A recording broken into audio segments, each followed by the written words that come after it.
Chapter 277. Freya knew that she did not have that kind of talent. Ever since she was in Butchie, she used her unyielding personality to make up for the difference. She put in a lot more effort than others and slowly made up for the difference between people. But things were not as simple as she thought.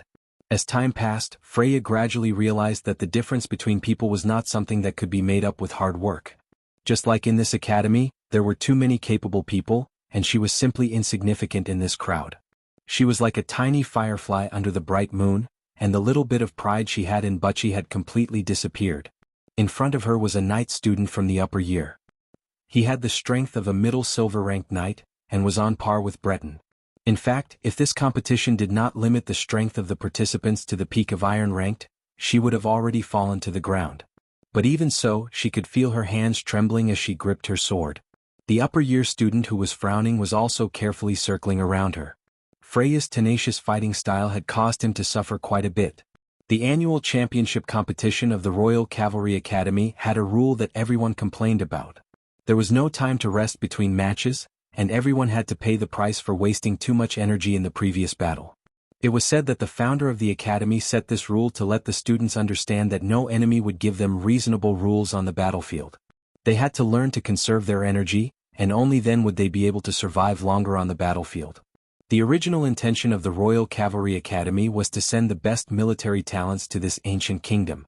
In times of peace, the students who graduated from the academy were all trained as middle and high-ranking officers. Those who graduated with excellent results were even selected to enter the Royal Knights Regiment the moment they stepped out of the academy's gates. Thus, there were many people who reached the heavens in a single bound. Just like this annual championship competition, the Knights competition was carried out using a point system. Students of different years would be able to obtain a corresponding amount of points by fighting, and a cruel elimination system was implemented. Only the person who stood at the end would receive the highest honor of the academy, the title of Champion Knight. And after the Champion Knight was decided, the best knight of each year would be selected based on the points. Basically, these people could be branded with the mark of nobility. Even though this system was not very fair, but it was a true reflection of the life and death struggle on the battlefield. Just like a famous quote from the founder of the academy, "Luck is not only your strength, but it is also one of your greatest reliance." This sentence was the most appropriate to describe Freya. She was only an iron-ranked, and this speed of improvement was considered rare for a normal person. It could be said that it was the greatest affirmation of her hard work, but in this situation, Freya felt that she did not have any extra strength to react to her opponent's movements. She could only barely keep up with the other party's circling movements and pray that luck would favor her, or perhaps a miracle would be more appropriate at this moment. Her opponent seemed to have noticed this as well. After carefully confirming that she was not deliberately deceiving him, the senior student decisively launched an attack. The sword came from the back of her right side, which was the hardest to guard against. Freya did not think much of it, or rather she did not have the strength to think much. She raised her sword. It was almost an instinctive action, but as if she had a mind of her own, she let the opponent's sword pass through the handle of her long sword. She felt a burning sensation on her hand, and her opponent was slightly stunned. Freya did not even think about it and twisted her hand, pulling the sword from the handle of the cage. While he was still in a daze, she went up to him and elbowed him in the chest. The student was sent flying, but when he got up again, Freya's sword was already on his neck. "What kind of swordsmanship is that?" the student asked as he got up. He saw the bright red blood dripping down from the girl's hand, and it was somewhat dazzling. Freya did not answer. In fact, she was a little confused. The last move she used just now was obviously a move that she remembered Brando had used before. When she first saw Brando use it, she did not think it was very exquisite, but now that she thought about it, it was very practical. But she thought that if it was Brando who used it, she would not have hurt her hand. "I admit defeat." The senior student who was sitting on the ground was stunned for a moment, and finally raised his hand. Then Freya saw the female knight who was the referee walk in. As usual, the latter separated the two with a cold face, and then turned to look at her. "I heard that you have been on the battlefield?" Maynard asked in a cold voice. Freya noticed that there was a trace of deep suspicion in her eyes. She rarely saw unnecessary emotions in those dark eyes, as if the female knight was always wearing a cold mask. But at this moment the mask was a little loose. The girl was a little confused, but she still nodded. In the Royal Cavalry Academy, there was no one who dared to go against this senior. "Is it related to Madara's undead?" "Yes." The swordsmanship you used just now, can you still use it again? Freya hesitated for a moment. She felt that she was about to faint. But Maynard also saw her embarrassment and did not insist. Instead she said, that move just now had the shadow of Erwin's military swordsmanship, and it was not the same as the knight swordsmanship taught in the academy. I heard that you were once a militia? Freya nodded again. But no matter if it is the malicious swordsmanship or the guard swordsmanship, it is not a straightforward killing move. It is more like the real Erwin swordsmanship. The black-haired female knight frowned and looked at her deeply. You are from Wuxia? Do you know anyone in the White Mane army? Freya was stunned.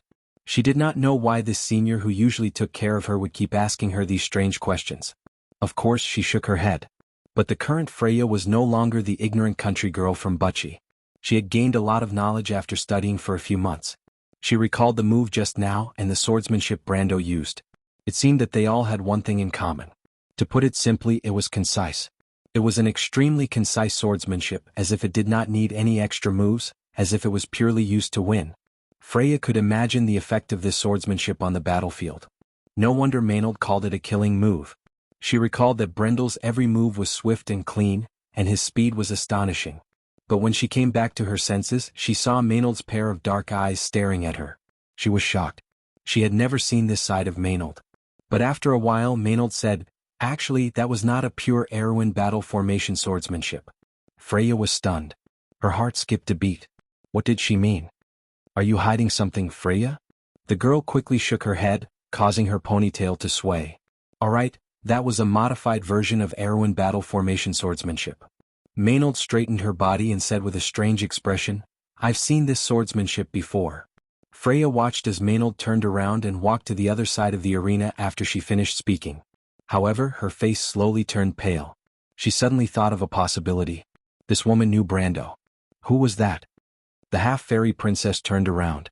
Who? The student who won just now.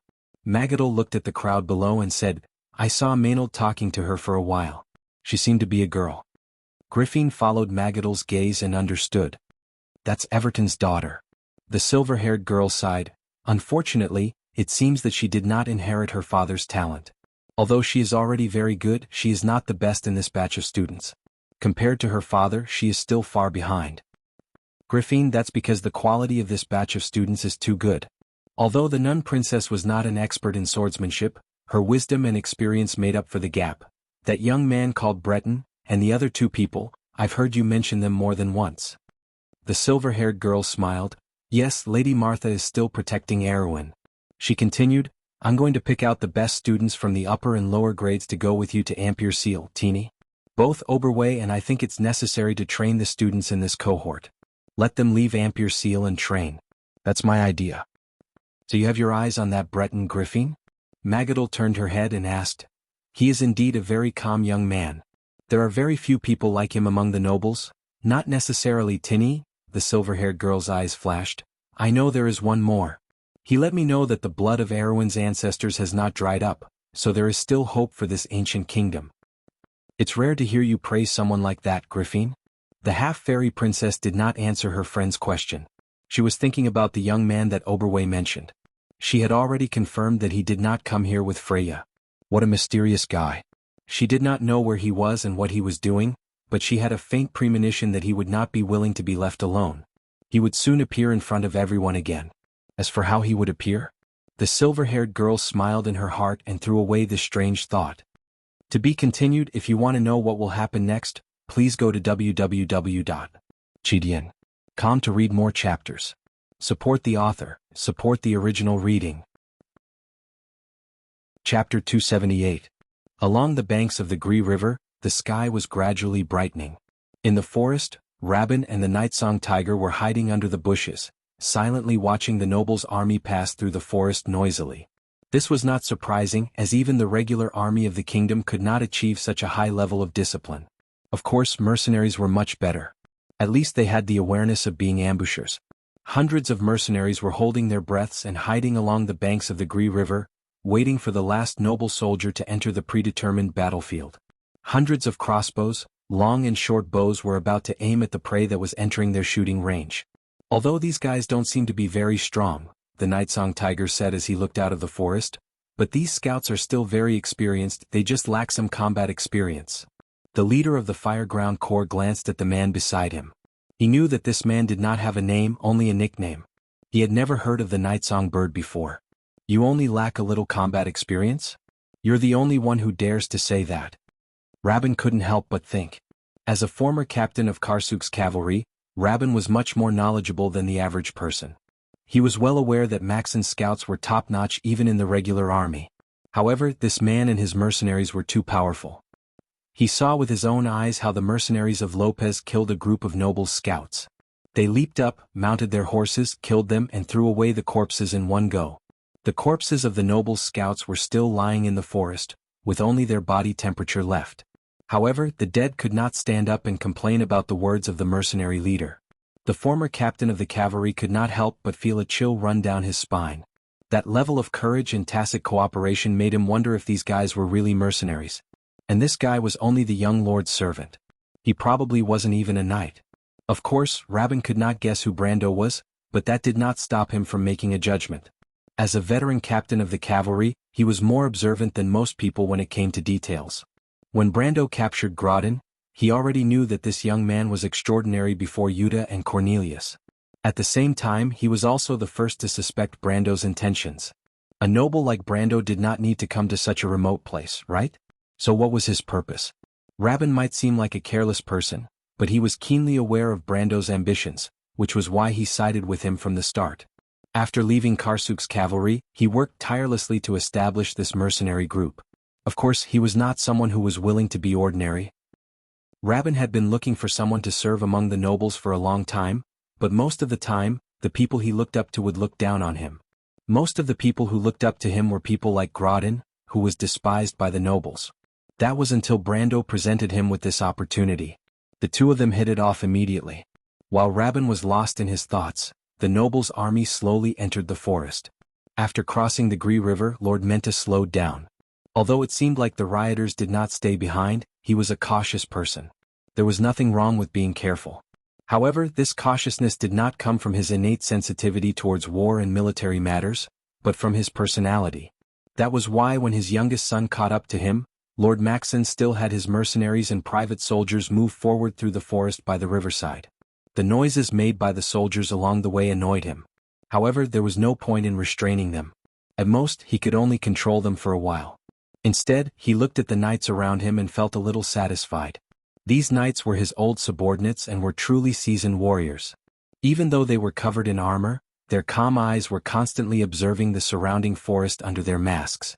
They always held their swords and maintained the necessary vigilance. A true knight was a professional soldier who had practiced the art of war for a long time. Naturally, they were different from others. Even their attendants, the noble soldiers who followed behind the gigantic dragon mounts and waved various banners, seemed to be better trained than the mercenaries. But that was just how it looked. Lord Maxon instinctively frowned when the group entered the narrow path between the forests. But just as he was thinking about whether they would encounter any trouble, the sound of horses galloping could be heard from behind him. There were only his second son's men at the back of the group. He had personally assigned them to him. There were a total of 50 men, and he thought that it would be enough for him to deal with them for a while. However, he didn't expect that the other party would be able to make these people obedient. This was beyond his expectations. What new tricks did that kid come up with? With that thought in mind, Lord Maxon turned around and saw the familiar face that made the corners of his eyes twitch as he chased after him on horseback with a few men behind him. Samuel loved and hated his son at the same time. When Carglass approached the group, he pulled on the reins and slowed the horse down.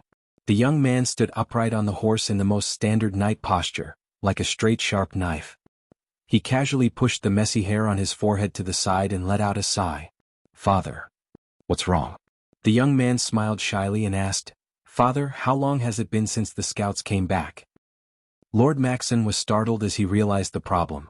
However, he did not want to admit it and asked in a displeased tone, "Why do you ask? They're only a little late. They might have gone too far. You know that my men always have too much energy." Carglass raised his head and glanced at the forest. "Not necessarily," he said casually. "You little bastard." Lord Maxon cursed in his heart. "What are you trying to say?" Carglass couldn't help but chuckle as he stared at his father with a strange expression. Everyone says that Lord Maxon is a cautious person, But that's not necessarily the case. Before he could finish his sentence, he noticed that Maxon's expression was getting darker and darker. But father, aren't you a little too bold? You knew that there was a problem with the scouts, but you still allowed the army to enter the forest? Carglass quickly changed his words. Although that was what he said, he didn't seem to be worried at all. After all, their opponents were just a bunch of rioters. No matter how strong they were just a bunch of mobs. The young man thought highly of himself and naturally did not put Brando's mercenaries in his eyes. Of course, if he knew what kind of danger was lurking in the forest, he would not think that way. Since when did you have the right to lecture an old man like me? Lord Maxon interrupted him. You weren't even born when I was fighting. Yes, father. Let's stop the army first. Lord Maxon looked around and was a little worried, but at least he found a way out. He raised his hand and the messenger immediately passed down his order. After a short commotion, the army stopped. But once they stopped, Carglass immediately noticed that something was wrong before the experienced knight. He raised his head and looked into the forest, frowning deeply. It was not only him. When the young man smelled that something was wrong, the other knight present also sensed that something was wrong. The forest was too quiet.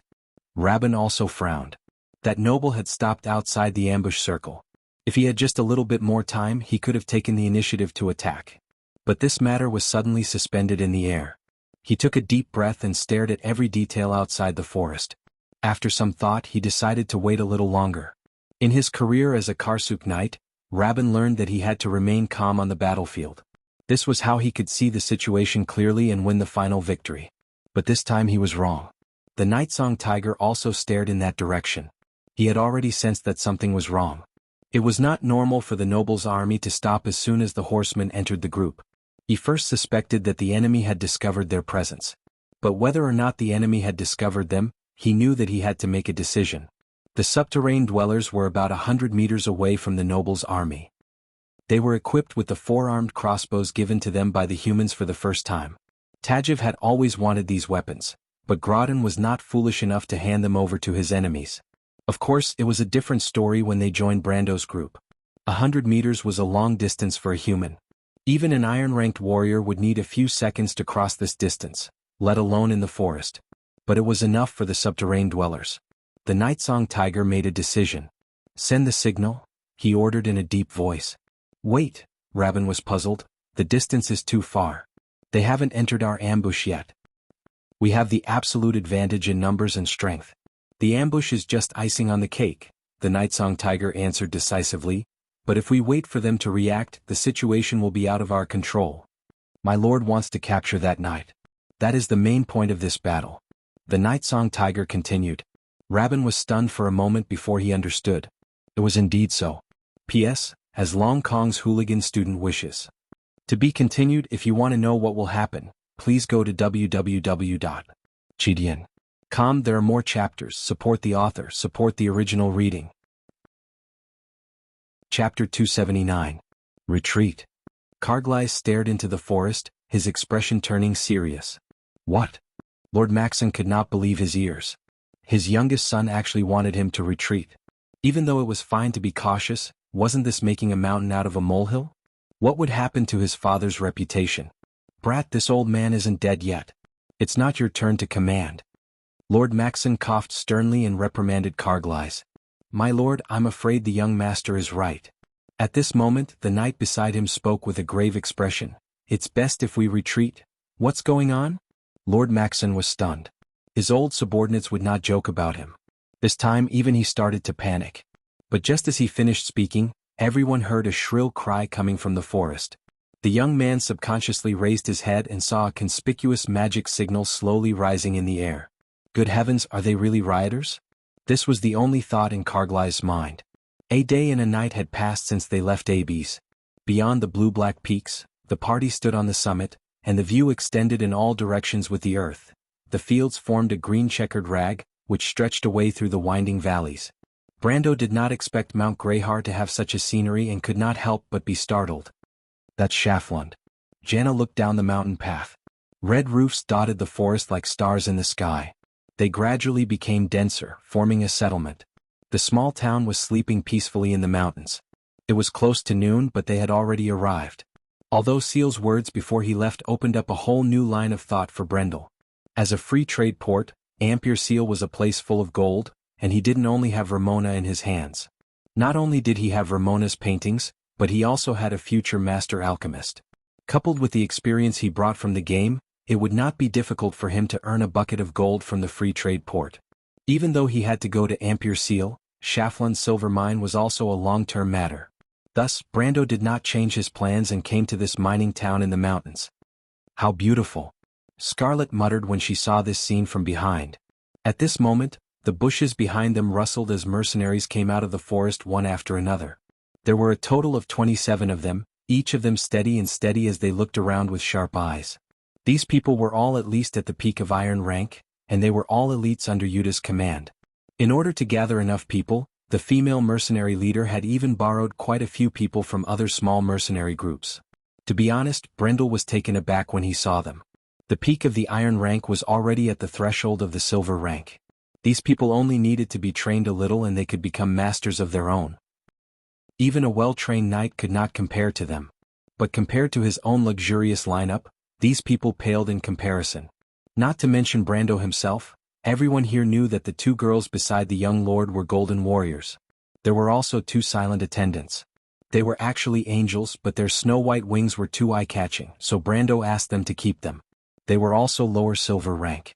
To Brando, it was too wasteful to summon holy angels after shuffling them into his deck. Although he did not have a lot of cards in his deck, it was still easy to draw this card. However, Brando did not have an effective way to replenish his light EP, so he simply left the two angels outside. He would rather spend one light EP per day since he did not need to use the resurrection cards for the time being. He was thinking of throwing the two angels back when he only had 5 light EP left. It would be enough to leave one chance for him to resurrect the angels. The 100 wealth he saved when he subdued the subterranean dwellers could finally be used to unseal the fire elemental land card, Ember Volcano, and the wind elemental land card, Nest of Storms. At this moment, an extinguished volcano and the eye of the storm that was constantly spinning in the sky were already lying quietly in the independent space he created with his mind. The only land card left in the card book was the fire elemental land card, the Wasteland of Carado. With the wind elemental land card, summoning the wind spirit spiders was no longer a burden. The fire elemental land card allowed him to aim for a card in the deck. Fire Jin, Scorching Hell X, 15 Fire EP, creature, Elemental Jin, level 36 creature, tap, let the Fire Jin deal great damage to your enemy and shuffle it back into the deck. When the Fire Jin is on the field, pay 2 Fire EP per day. On the Scorching Earth, the Fire Jin always makes its enemies tremble in fear. Purchase requirement, pay 50 Fire EP, the purchase of this card required Fire EP and not wealth. This was extremely attractive to Brando, who urgently needed wealth to unseal the resource, Cards of Fate. Although 50 Fire EP was a little too much for Brando's Fire EP pool, which only had 37 slots, it did not matter. As an elementalist who leaned towards the fire element, all he needed to do was to practice his fire element spells and his Fire EP pool would slowly expand. Fortunately, when he was leveling up his elementalist, the initial spells he chose were all fire element spells. Fire Arrow and the like did not consume too much of his mana. Apart from that, another card that he had planned for a long time entered his vision. Silver Swallowtail Flag, Guild of Light 7, 12 Earth or Water, Treasure, Fantasy Wonder. When the Silver Swallowtail Flag is on the field, all creatures on the field have their upkeep cost reduced by 1. If there are multiple upkeep costs, choose one of them. Tap to select a card and double the amount of wealth it produces. Flowing Silver, purchase requirement, pay 100 wealth. Brendel had been drooling over this card for a long time, and he even hesitated for a long time on whether it was the land card or this card. It was only when the Shire gave him a suggestion that he made up his mind. No matter what, a planeswalker's power was based on the earth cards. What are we going to do next? Scarlet rested her halberd on her shoulder and looked back at Brendel. Brendel could not help but worry that the girl's small shoulders would not be able to bear the weight. Before Brando could say anything, the mercenary leader spoke first. Schafland is a small town that developed because of the silver mines. Most of the people living here are miners. The prosperity here is based on the basic necessities of the miners. There are many shops and inns in the town. There are inns in a place like this? The red-haired girl interrupted her. It's not strange. Schafland is also the furthest place in the Greyhar Mountains. There are many adventurers who visit this place. It's rumored that there is an open-air silver mine in the forest. Many people who come here dream of getting rich. An open-air silver mine? The Roman's voice came from behind them. Is there really such a thing? Everyone turned around and saw Romaine was the last one to come out from the bushes. She was still holding onto her skirt to prevent it from getting caught on a branch. But this time she did not come out alone. Brando had asked her to come with him. There were many accounts in Schaflund's silver mine. It was good that she was self-taught. Other than Amandina, only the Roman knew how to read these accounts. It is said that there is an open-air silver mine in the forest. Some people have seen it before and some have even made a fortune from it. But that is only a small number of people. Most people return empty-handed. Yuta replied. Even so, there are still so many people coming here? Scarlet was puzzled. I heard that there are several inns here? People will only see a small number of successful cases. Brando looked down at Schaflund and continued. Even though Yuta felt that the grammar of Brendel's words was a little strange, she had to agree that it was the truth. She nodded. My lord is right. What's more, those adventurers who made a fortune just threw their money on the gambling table and lost it all in the blink of an eye. Things that come easily will be thrown away easily. Medish's voice was soft and gentle. She used an ancient elven proverb to describe the situation. Everyone couldn't help but nod in agreement. But the Roman expressed a different opinion. If there are people who made a fortune from this, then it must be real, right? She seemed to be unable to forget about the open-air silver mine. My aunt always said that a man's wealth is his own ruin. This kind of thing will definitely attract the attention of the nobles, right? Even Count Randner's subordinates would be tempted by the open-air silver mine. But no one who discovered the open-air silver mine went into the forest to find the vein. Yuta shook her head. This is also the mysterious part of the forest. The Roman's eyes widened. It was obvious that she was extremely curious about this matter. Scarlet swung her flame-like ponytail and pouted. Gods and ghosts, most of them are fake. Those who made a fortune might not necessarily have discovered the open-air silver mine. Maybe it's just a rumor. That's a possibility. Brando thought of another possibility, but he intended to return to the main topic. But let's talk about our plan first. Yuta, you're the most familiar with this place. Tell me what you think. My lord, 2 miles northeast of Schaflund is the mining area. Every morning, the workers will go through a specially opened mountain path to enter the mining area. There are many towers along this path, and there are also light cavalry patrolling the area. It's impossible for us to walk in openly. Is that the only way? Brando asked. With our skills, how likely is it that we can sneak in through the mountains? It's not impossible, Yuta thought for a moment, but I heard that the guard captain of the mining area is a gold-ranked swordsman. Brando nodded. It would be strange if there's no expert in this place. After all, the highest defense officer in the mining area is a sword saint who has awakened his elemental energy. That's good, he replied. Compared to the heavily guarded mining area, entering Schaflund isn't a difficult task. There are quite a lot of people here, so we won't attract too much attention if we split up and enter separately. Everyone remember to bring your own funds and check in at the inn. Brando looked at the sky. We'll gather again in the evening. Have you memorized the marks we agreed on?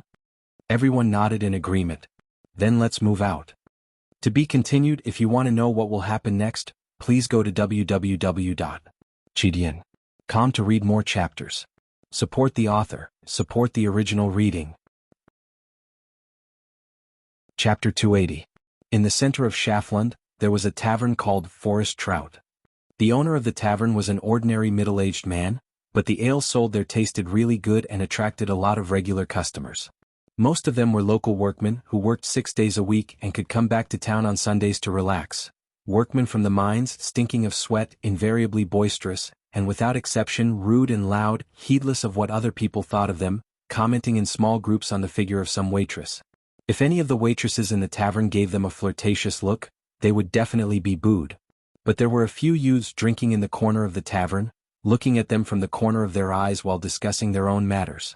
Most of them were born here, their parents were workers in the mines and so were they. But the restlessness of youths made them unwilling to spend the rest of their lives in this place. They discussed with each other and decided to leave this place and explore the outside world. But they were born in this town, and the furthest they went was the nearby forest. At most, they could only guess what the outside world was like from the words of the adventurers outside. The youths discussed for a while, and just as they were about to set a time, they heard a cold snort coming from beside them. The young people were slightly startled and turned their heads guiltily. They saw an old dwarf sitting at another table not far away. Just like in most fantasy stories, this old dwarf had a conspicuous big nose and a long beard that reached below his waist. His hair was braided and tied with an iron ring, and his arms and legs were very thick and strong. But his skin wasn't the healthy reddish-brown of the hill dwarves. Instead it was a light gray color. The young man's expression changed when he saw the dwarf. This old man was called Odom and they didn't know where he came from. However, it was said that he was very capable and had gotten a job as a steward for the chief of this place. But his temper was really bad. He was stubborn and inflexible and he never gave anyone a good face. His situation wasn't very good either. He was often seen drinking alone. Even though dwarves loved to drink, they rarely drank alone. Unlike this old dwarf, his temper would get worse after drinking, and he would keep a straight face and ignore everyone. Furthermore, this fellow was extremely arrogant and looked down on everyone. Someone had once heard him speak ill of the scribe. However, this old dwarf was so angry that he even dared to scold the king, so this matter didn't attract much attention. When the young man saw that it was him, he couldn't help but feel that something was wrong. "Old Odom, so you're here," one of the more quick-witted ones quickly said in a friendly tone. The old dwarf glanced at the young people and asked, "What's wrong? Are we bothering you?" No. The person who reacted quickly immediately said, "How could that be? We want to treat you to a drink, but..." The old dwarf snorted and said, "Who cares about your stupid business? But let me remind you, young man, the outside world is not so simple. Be careful not to bump your head and come back bleeding." The few youngsters immediately felt as if they had been granted amnesty. They stammered in response and then went to pay the bill in a hustle and bustle, and hurriedly left through the front door. When they left, they couldn't help but curse their bad luck. Why did they meet this old man? Fortunately, he didn't have a good relationship with most of the people in town, or else he would have run over and told their parents, and they would probably be beaten up badly. The old dwarf shook his head as he watched the young people leave. The outside world was not that easy to explore, but the young people were hot-blooded, so he did not care about these things. Just as the old dwarf was about to lower his head and drink some wine, he was startled. He saw 3 men and 4 women walking in from outside the inn. In fact, when Brando opened the door and entered, everyone's eyes lit up. What a beautiful girl.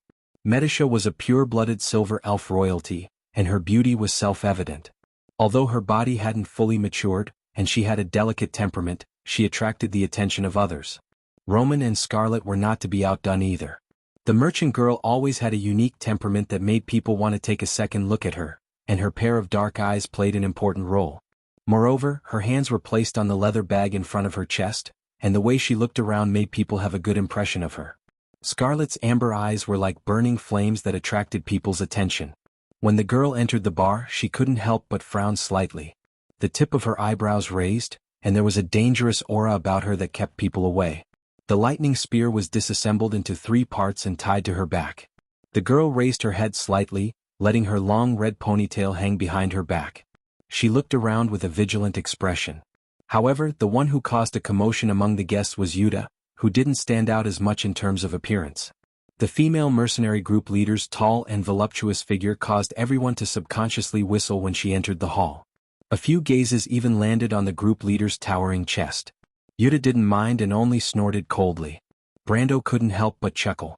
He had often seen such a scene in fantastical stories. It could even be said that the various inns were one of the most important places in such stories. Adventurers discussed their plans in low voices, rude guests played drinking games, and the sound of flirting with the barmaids could be heard. It would be perfect if there was a poet. With such unrealistic thoughts in mind, Brando turned around. The owner of the bar was already waiting for him. He was just an ordinary middle-aged man, but from the looks of it, he could already see the hierarchy of the group. When the men, whose lower body dictated their thoughts, looked at the women, the middle-aged man paid more attention to the details of the temperament that exuded from Brando's group. Although the 2 angelic attendants behind the young men had picturesque features, the middle-aged man's gaze didn't linger on them for long. As the owner of this crowded bar, he had long been trained to see people differently from the average person. Especially the confidence of a modern person in Brando. He was very similar to the descendants of nobles who were born in prominent families and had received good education since young. Therefore, the middle-aged man could tell the young man apart from the others at a glance. This is a noble young master, the owner of the bar thought. He forced a smile on his face and unconsciously spoke in a more respectful tone. Is there anything I can help you with? Brando looked up and saw a wooden board with the types of wine for sale hanging in front of the wine rack. He pointed at the most expensive wine on the board and ordered a glass. Of course, Brando wasn't interested in the wine. He was just putting on an act. Other than Medisha, the other ladies ordered a fruit wine that was slightly sweet and slightly sour. Spirits didn't need to eat, so the silver fairy princess just stood quietly behind them. Scarlet noticed her and whispered, "Can't you eat?" Medisha was taken aback and shook her head. "It's just not necessary." "Then let's try it." The girl fiddled with her long ponytail. "If we don't order anything here, we'll be too conspicuous." "No," Roman's voice cut in and said seriously, "a real lady won't eat anything in a messy place like this." Scarlet saw the merchant girl holding a glass of fruit wine with both hands and rolled her eyes. "Aren't you drinking too?" she asked in annoyance. "I'm not a lady to begin with." Roman widened her eyes and answered matter-of-factly. When Medisa heard the conversation between the two, she could only chuckle to herself. As for the two angelic attendants, they ignored the chatter of the girls and followed behind Brando expressionlessly. This allowed the middle-aged man to confirm who was the female companion and who was the attendant. He looked at the few of them and asked with the keen eyes of a businessman, "Are you from the outside?" Scarlet stopped and raised her eyebrows alertly. Brando knew that there was nothing to hide. Although these people were not local, they had seen a lot of people in the town. They might know all the locals in the town, so deliberately hiding it would only make them suspicious. He simply nodded. "Let's try our luck." Brando didn't tell the truth. The middle-aged man thought that they might be the children of a noble who left home to play. This kind of person was not uncommon in Erewhon, but they were usually the descendants of nobles with a certain amount of family background. "So you're going into the forest, do you need a guide?" He thought for a moment and asked. "The service is very good." Brando thought that the glass of the most expensive wine in his hand was effective. A place like this was a place where information was circulated, and the owner often sold information on the side. However, most of the information was based on hearsay, and there was no way to determine whether it was true or false. The only good thing was that the price was also included in the cost of the wine. "I won't charge you an extra cent." Brando ordered the most expensive wine in the restaurant, and the middle-aged man was naturally very attentive. However, Brando still shook his head. "I don't need a guide, but I want to ask, what's the situation in the forest?" "The town's surroundings are not dangerous, but you will encounter wild beasts and possibly monsters if you go deep into the forest." The middle-aged man replied. "Also, there's a mining area to the north. If you go that way, you might encounter patrols from the mining area. It won't be good if you're caught as someone with bad intentions." As if afraid that the young man would not know the immensity of heaven and earth, he hurriedly added, "Although this is Tanagel's territory, the owner of the mining area is actually Count Randner." "Oh," Brendel said. He lowered his head and took a sip of the wine.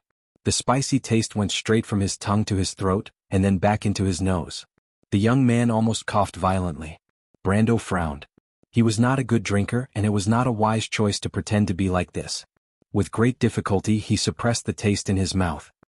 He had already made up his mind not to touch this thing in the slightest.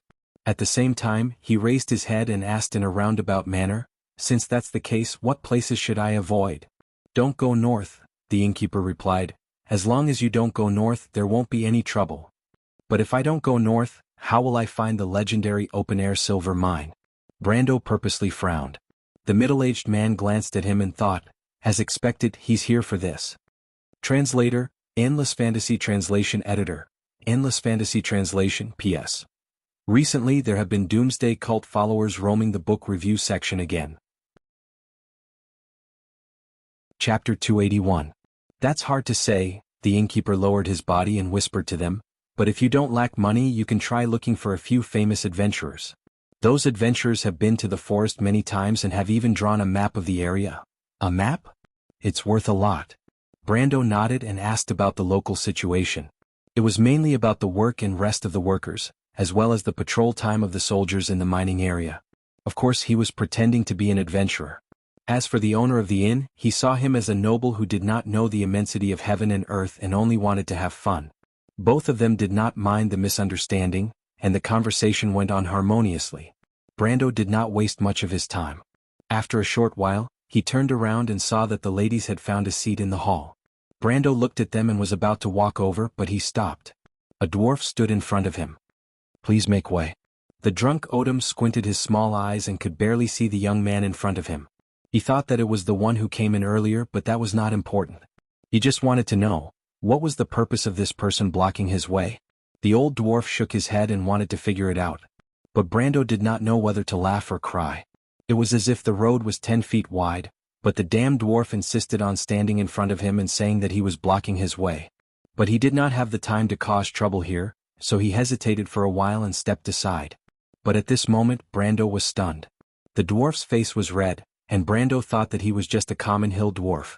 But after looking at him for a while, Brando noticed that the dwarf's skin was light gray. The young man's heart thumped heavily. A rune dwarf. He almost thought that he was still asleep and wanted to pinch his cheeks to confirm whether he was drunk or the dwarf was drunk. The rune dwarves were not as prominent as the silver elves in Wone's history. They came from the underground of Jorgandi Ridge just like the cavemen. But they were different from the ordinary people of the underground. They were the silver folk that had disappeared long ago. Legend has it that the rune dwarves were wiped out in the war before the end of the Age of Chaos. Another legend said that the rune dwarves had a city on the other side of the Mercury Sea. But no matter which one it was, Brando did not expect to see a living rune dwarf here. That's right, their light gray skin was their most prominent feature. Other than that, there were no other dwarves in the world with such skin color. These dwarves from the Silver Age were the builders of the Steel Plains. Their architectural skills were on par with the craftsmen of Buga during the Age of Chaos. However, the rune dwarves were not satisfied with this evaluation. It was just that one of their creations was on the ground while the other was in the sky. They had never had the chance to compete. But Brando calmed down after a short moment of shock. Brando knew that no matter what the characteristics were, there would always be some adventurous and wandering tribes. However, most of these descendants had more or less inherited the similarities in their bloodline. As for how much of their cultural heritage was left, only the heavens knew. There were actually quite a number of ancient descendants in Vaunt, but many of them did not even know their own origins. For example, if Brando had not seen the description of the rune dwarf, he would not have recognized the drunken dwarf. But just as he was thinking about it, Odom had already shakily brushed past him. Brendel turned around and saw the old dwarf parting the crowd and walking away, leaving only his back view. Brando thought for a while and did not immediately follow him. There was nothing to talk about with a drunken dwarf. Moreover, the dwarf seemed to be a worker here, so he would not disappear from the face of the earth anytime soon. His goal was to take control of the silver mine, and it would be much better to interact with the dwarf then. But even so, he still turned around and asked the middle-aged man, "Who is that?" "An old man, I think his name is Odom. He's been here for a while now." The middle-aged man did not know why the young noble was interested in the unkempt dwarf. "He's a miner in the mine." "What does he do?" "Overseer." "Have you heard of his specialty? For example, construction?" Brando asked further. The middle-aged man was stunned and shook his head. "I have not heard of him." "Oh, I thought the dwarves were all experts in construction." Brando laughed and purposely said so. "That must be the mountain dwarves from the north, my guest." Brando nodded and put the matter aside. He then turned around and walked back to the table where the ladies were. When he approached, the Roman and Medicia were chatting about something, but they stopped at the same time and looked at the young lord. "What's wrong?" Yuta asked. "Nothing," Brando shook his head, "but I have asked around and the situation is not good." "What happened?" Yuta's eyes flashed with a hint of worry. Other than Brando, she was the only one who cared about the success or failure of this matter.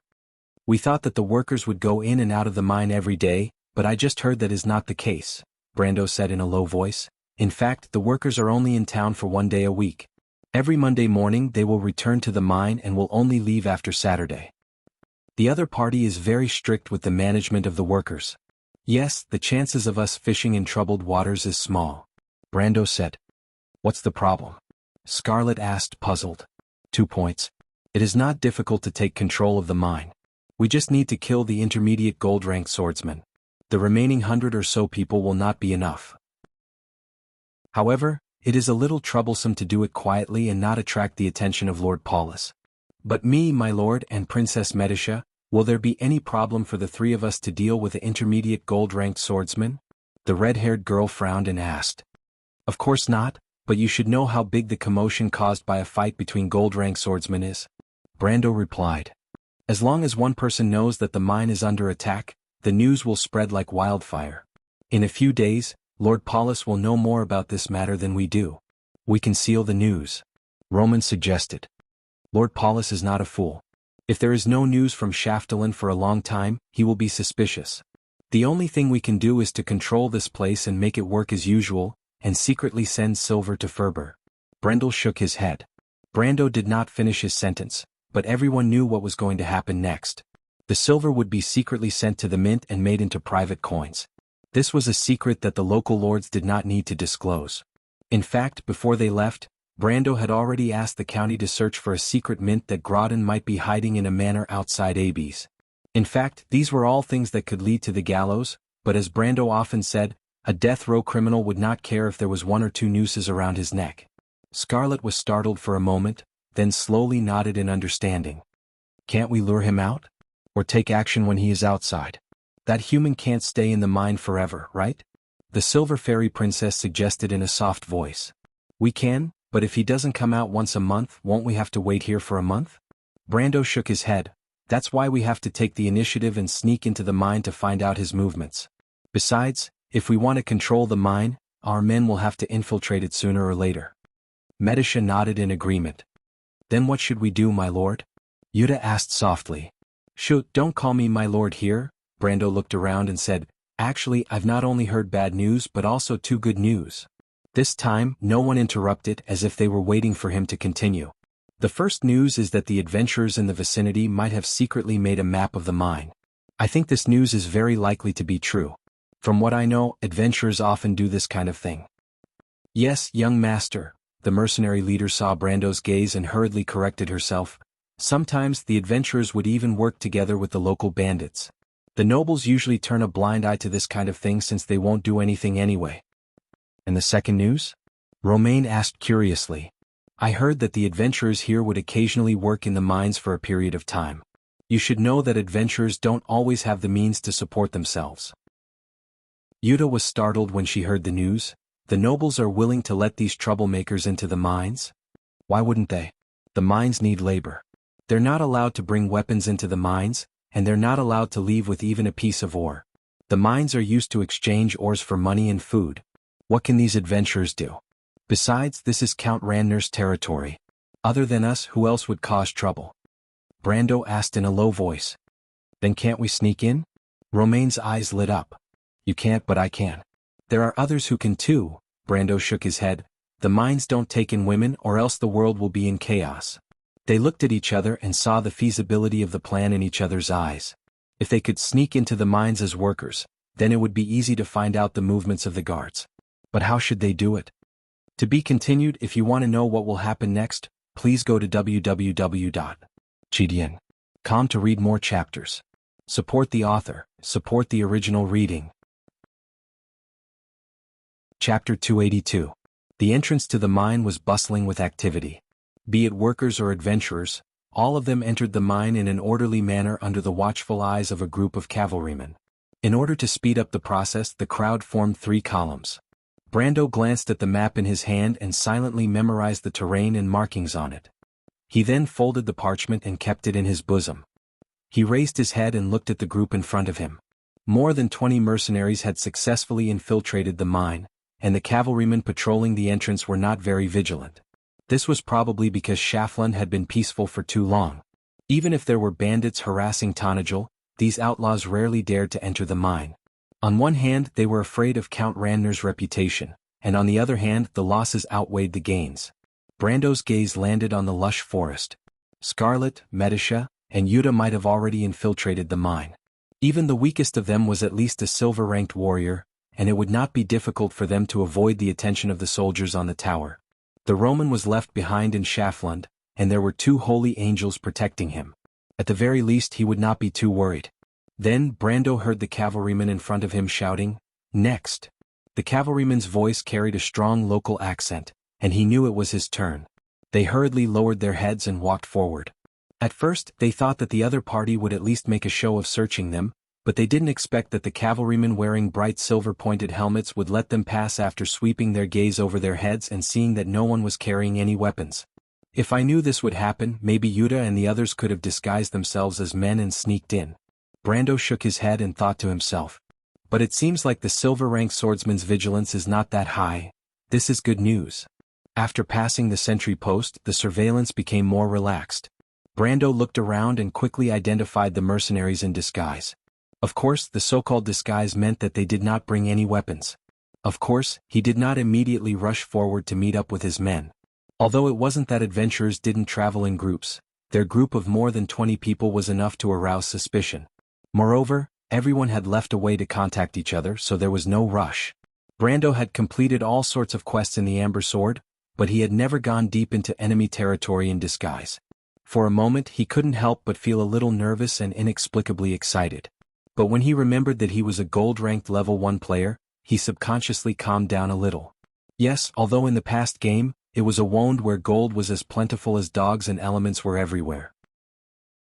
But now, it was only the end of the year of flowers and summer leaves. The War of the Black Roses, which had begun and ended in a hurry this year, had just ignited the flames of war on the land. In this year, there were probably only a few who had the strength of a gold ranker before the age of 20. Brando looked to the side, silently observing the surrounding terrain, as if he was admiring the scenery. Between Schafland and the mines, there was only a narrow, winding path through the forest. Occasionally one could see the rolling hills of Greyhill Hill towards Trentheim, beyond the trees halfway up the hill. It was as if a watercolor had been drawn out on a green canvas, and the trees were like mottled ink dots sprinkled over the mountain range. It was very pleasing to the eye. He raised his hand again and looked at the unfamiliar patterns growing on his palm. For a moment he couldn't help but feel a little absent-minded. It seemed like a long journey, but in retrospect, it had only been a few months. It was as if it was yesterday, and he remembered that he was still a penniless guy. But in these few short months he had companions, power that he could rely on, subordinates, and even his own territory. Everything was just like everything he believed in. Step by step he controlled the foreseeable future. Until he changed the unknown fate between this ancient kingdom and himself. But now the ship had begun to turn around. It seemed like it was no longer sailing into the darkness, but there was a glimmer of light. How nice would it be if Senior knew all of this? Brando laughed in his heart. But a unique scenery that flashed past interrupted his thoughts. Brando noticed that it was a corner of a sentry tower that peeked out from the dense canopy of trees. He saw soldiers with pointed helmets on duty. Looking further away, there were sentry towers like this on every hill. Compared to the relaxed attitude of the cavalry outside, the defensive arrangements here can be said to be tight. Brando thought. At the same time he compared the locations of the sentry towers with the map, and he knew that the adventurers did not lie to him. The map cost him 3,000 tor, but it seemed like it was worth the price. Brando looked into the distance without saying a word, and he tried to reconstruct the surrounding terrain in his mind. But just as he was concentrating, he suddenly felt someone bumping into him from behind. He turned around and saw a young man passing by him. The young man probably did not expect to bump into someone. Or rather, he thought that Brando was just a young man who was not much older than him, but he felt like he bumped into a mountain. The huge recoil almost made him fall to the side. The young man took a few steps forward before he could steady himself. He held his chest and gasped for breath. He was obviously shocked, but he quickly raised his head and looked at Brando with surprise. But his surprise quickly turned into an apologetic look. "I'm sorry." The young man suddenly realized his mistake and apologized with embarrassment. Brando looked at the boy. He was wearing a set of adventurer's clothing. It was made from leather and did not have any other advantages. The only good thing about it was that it was durable, but it was barely acceptable to look at. "Since you said you're sorry, give me back my things." Brando paused for a moment and replied. He had seen a lot of these pickpockets in the Amber Sword. Even if he did not have this ability in the game, he could still catch the young man. Now he was a real gold-tier swordsman. Now that he had the body of a gold-tier swordsman, it was much easier to use it than in the game with the help of the system. As soon as Brando said that, the apologetic look on the young man's face turned into one of surprise, but he immediately laughed. "You found out? That's amazing." The young man smiled, revealing his white teeth. Even though he was exposed, he did not quibble. Instead, he generously took out a pouch from under his clothes. It was Brando's money pouch. "It's okay." Brando took the pouch and replied, "Next time remember to be gentle. Also," he solemnly added, "pick a target." The young man nodded, but he was a little curious. "You're an adventurer?" "I don't think so. You're not from here, right? But I see that you seem to know the rules here very well." He shook his head again. "But I agree with what you said about picking a fat target.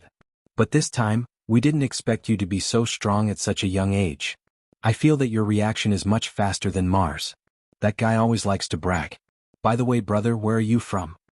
Brando did not know who Mar was, nor was he interested in knowing. He was not used to the young man's familiarity. He thought for a moment and replied, I've been to many places. In fact, the rules of the Thieves' Guild are the same everywhere. But since you've returned the money, I don't want to make a big deal out of it. No one wants to offend a bunch of people for no reason. What he said was all based on his experience. In today's vaunt, an experienced adventurer would probably be able to say the same thing, but coming from a young man's mouth, it seemed a little demonic. Besides, people like you are very difficult to deal with. Brando concluded. The young man did not mind. In fact, he was happy as if Brando was praising him. After hearing Brando's words, he showed a curious expression. You said you've been to many places. That's impossible. You're so young. Brando shook his head and smiled. But it was because of this that the young man showed interest. He followed Brando and said, I'm Joka. What about you? Brando did not reply to his question, but the young man did not seem to mind. He put his hands behind his head and asked with interest, Are you telling the truth? You said we're like a thieves' guild. What's a thieves' guild like? Brando glanced at him and replied, What they did is similar to what you did. The young man raised an eyebrow. I heard there's going to be a war soon. Is that true? Brando felt a little depressed. Do you really think I'm a jack of all trades? He thought for a moment and replied, You're from here? Why are you so interested in the outside world? He could tell from the young man's accent that he was a local. But this time, the young man smiled mysteriously and replied, Nothing. I just wanted to ask. Then I won't disturb you anymore. Let's talk when we have time. With these words, he fell a step behind, then turned around and disappeared into the crowd. But Brendel's eyes were sharp, and he saw the boy running into the crowd and gathering with another group of people who were about the same age as him. He thought for a moment and decided to listen to what they were talking about. I failed. That guy is very strong. The young man who spoke first said. How strong can a guy that young be? I can even steal a few coins from the adventurers in town. Don't tell me you're too incompetent, Joka. Another voice chuckled and mocked. You can try more. The young man retorted. If you don't ask for support, it looks like no one will support you. To be continued. If you want to know what will happen next, please go to www.chidian.com. There are more chapters. Support the author, support the original reading. Chapter 283. Why don't you try Mar? The youth retorted. Tisk, he's already on his guard. You've got it all planned out, but he's pretty good. He's been to a lot of places. Joka said, even though he's not a local, he seems to know our rules. I'm surprised. A weak voice spoke up. Mar got the story from a drunkard. He's just copying the rules. It'd be weird if he didn't know. Mar's face reddened. Cut the crap. Isn't that guy very knowledgeable? Why don't you sell those weird things to him? Maybe he'll like them. Even though he said sell, his tone sounded like he was mocking Mar. I can't be bothered to deal with a vulgar person like you. You don't know what's good for you. That's enough. I told you not to cause trouble, a fourth voice spoke up. It was a girl's voice. Brando froze. A woman really came in disguise? He couldn't help but curse at the riders outside before he continued to listen. We met that man at the trout in the forest yesterday. He was with a few women and he didn't look like an adventurer. The girl's voice continued. I saw him ordering the most expensive wine at Old John's. He didn't look like he was short of money. He must be up to no good here. Brando frowned and cursed his bad luck. He decided to disguise himself and sneak into the mines after he heard the news, but he forgot that he had already exposed himself. However, with such a small mistake, he thought that it was impossible for someone to be caught so coincidentally. But he didn't expect Mother Marcia to play such a big joke on him. The scene yesterday afternoon was actually noticed by someone. While he was thinking about how to deal with this, the girl continued, Should we report this? Brando's heart skipped a beat. But the weak voice spoke up, Don't say anything. This has nothing to do with us. Just pretend that you don't know about this. This isn't a simple matter. You might have an accomplice. None of us want to lose our heads, right? After this voice, the others were silent for a while. All right. Mar replied, It's decided then. After this, we'll be leaving this place. Let's not cause any more trouble. Everyone nodded in agreement. Brando turned around. He didn't think that someone in the group would say something so insightful. He couldn't help but be interested in the person who spoke. But when he turned around, the youths were long gone. Interesting. Brendel had a strange thought in his mind. Brando didn't walk for long on the 2-mile road to the mine. But when he entered the mine, he could feel that the surveillance around him had become stricter. Schaflon's silver mine was located in the middle of a mountain range. Because of the shallow mining, the surrounding mountain walls had been hollowed out, forming a concave valley. If one looked from the mouth of the valley, they would see large patches of gray and lead-black rocks. Brando didn't recognize the silver ore, but he could recognize the watchtowers that were built on top of the mountains. He couldn't help but frown when he looked at them. It was very troublesome to get in and out of this place. He wanted to lure the gold-rank swordsman out to kill him, but it didn't seem feasible now. He had to change his plan at the last minute. He looked around. The ground in the concave valley was relatively flat, but he couldn't see the entrance to the mine from here. Instead, he could see that there was a semi-fortress outside the valley. That should be the barracks of the local garrison. Count Randner's secretary and adjutant should be there as well. Brendel turned around and looked at the piles of slag in the valley. There were mining carts everywhere and workers were coming and going. Most of them were orderly, and only a few adventurers like him who came here for the first time were at a loss. But he wasn't nervous. He calmed down and followed behind the others. The soldiers wouldn't leave them alone, and he thought that someone would come and line them up soon. And it turned out that he was right. Brando soon saw a group of patrolling cavalrymen appearing from the side of the valley. They rode their mounts closer to the group of adventurers, but the cavalrymen who were wearing bright noble uniforms didn't seem to have the mood to waste time on them. Instead, they shouted at the group of adventurers, "Line up over there and get your number and tools." With that, the cavalrymen immediately turned around and walked towards the group of adventurers. Brando looked at the direction the cavalrymen pointed at. There, the manager of the mine was handing out tools and a wooden plate with a number written on it to the workers. Both of these items were not allowed to be lost or damaged in the mining area. If any of these were to happen, they would be severely punished. The wound of this era did not have any humanitarianism. Here, as long as there was a legitimate or not legitimate reason, it was not a big deal to be beaten to death. Even the secretary of the mine had the right to order a person to be hanged as long as he suspected that someone had stolen the count's ores. But Brando didn't care about that. He was only concerned about which camp he would be assigned to. The workers naturally lived in the valley for the next 6 days. Thus, no matter how stingy the mine officials were, they had no choice but to build a crude camp for the workers. Naturally, the main building of the camp was a thatched hut. It was filled with all sorts of unbearable smells for a modern person. If not for the fact that Brando's body was much stronger than that of an ordinary person after entering the Golden Realm, he was worried that he would faint from the stench when he entered the dimly lit hut. His worry quickly became a reality. He frowned as he stood in front of the crumbling hut.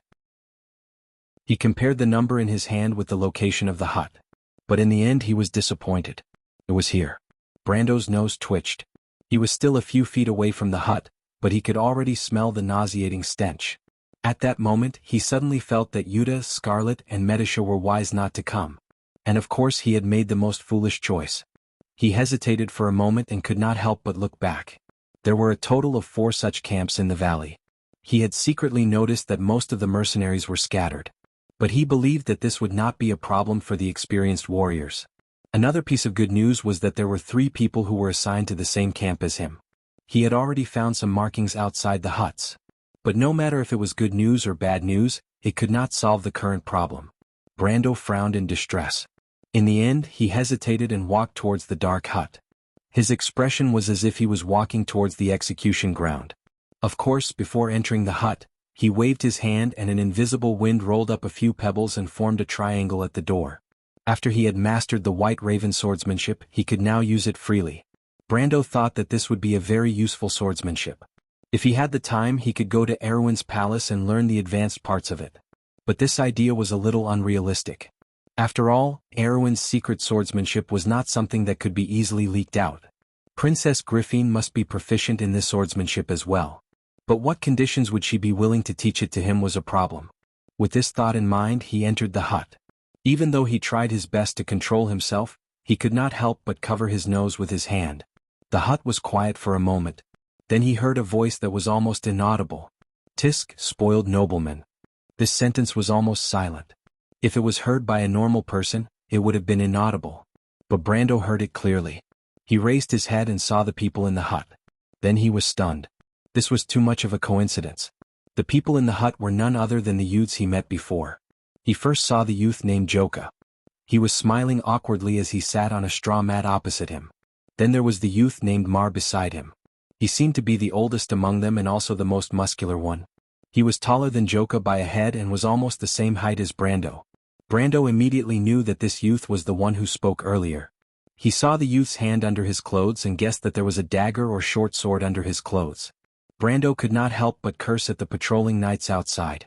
You have some guts, but you don't know what's good for you. That was his first impression of the youth. Then he looked to the other side. Sitting on the straw mat was a youth who seemed to be stunted. Because of his thin limbs, his head seemed to be bigger than a normal person's. But the youth's gaze surprised Brando. It was neither Joka's nor Mar's alertness. It was a look of observation. He was observing him. Brando's interest was piqued. He knew that he was different from a few months ago. He had experienced battles, killed people, and became the leader of thousands of people. He even had the strength of a gold-ranked warrior. Even though he was trying to hide his identity, Brando knew that some things could not be hidden. For example, his gaze and temperament. In fact, there were very few people who could look him in the eye, but this youth was able to calmly observe him. Brando also observed the youth carefully.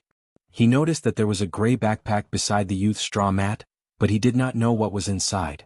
Finally, he looked up and saw the girl who was dressed as a boy.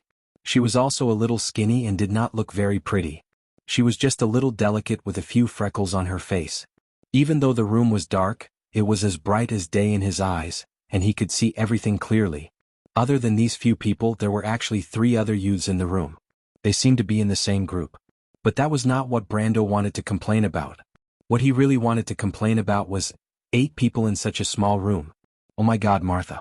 Even the third-rate university I went to wasn't this stingy. What a bunch of bastards.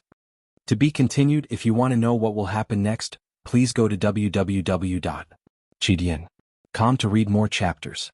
Support the author, support the original reading. Chapter 284. After Brando arrived, the room became silent. However, Brando did not care. He walked into the shed and sat down on the only empty straw mat. Everyone's eyes followed his movements and focused on him, especially the boy named Mar. He was almost frowning as he stared at him without moving an inch. Brando could not help but shake his head. Was he that scary? He did not do anything on the surface, but as a gold ranker, he knew everyone's movements like the back of his hand. Their tense muscles and heavy heartbeats proved that they were very nervous. However, he did not try to dispel their nervousness. He thought that it was better this way. Although these guys would not reveal his secret for the time being, who would know? It would be good if he could monitor their every move.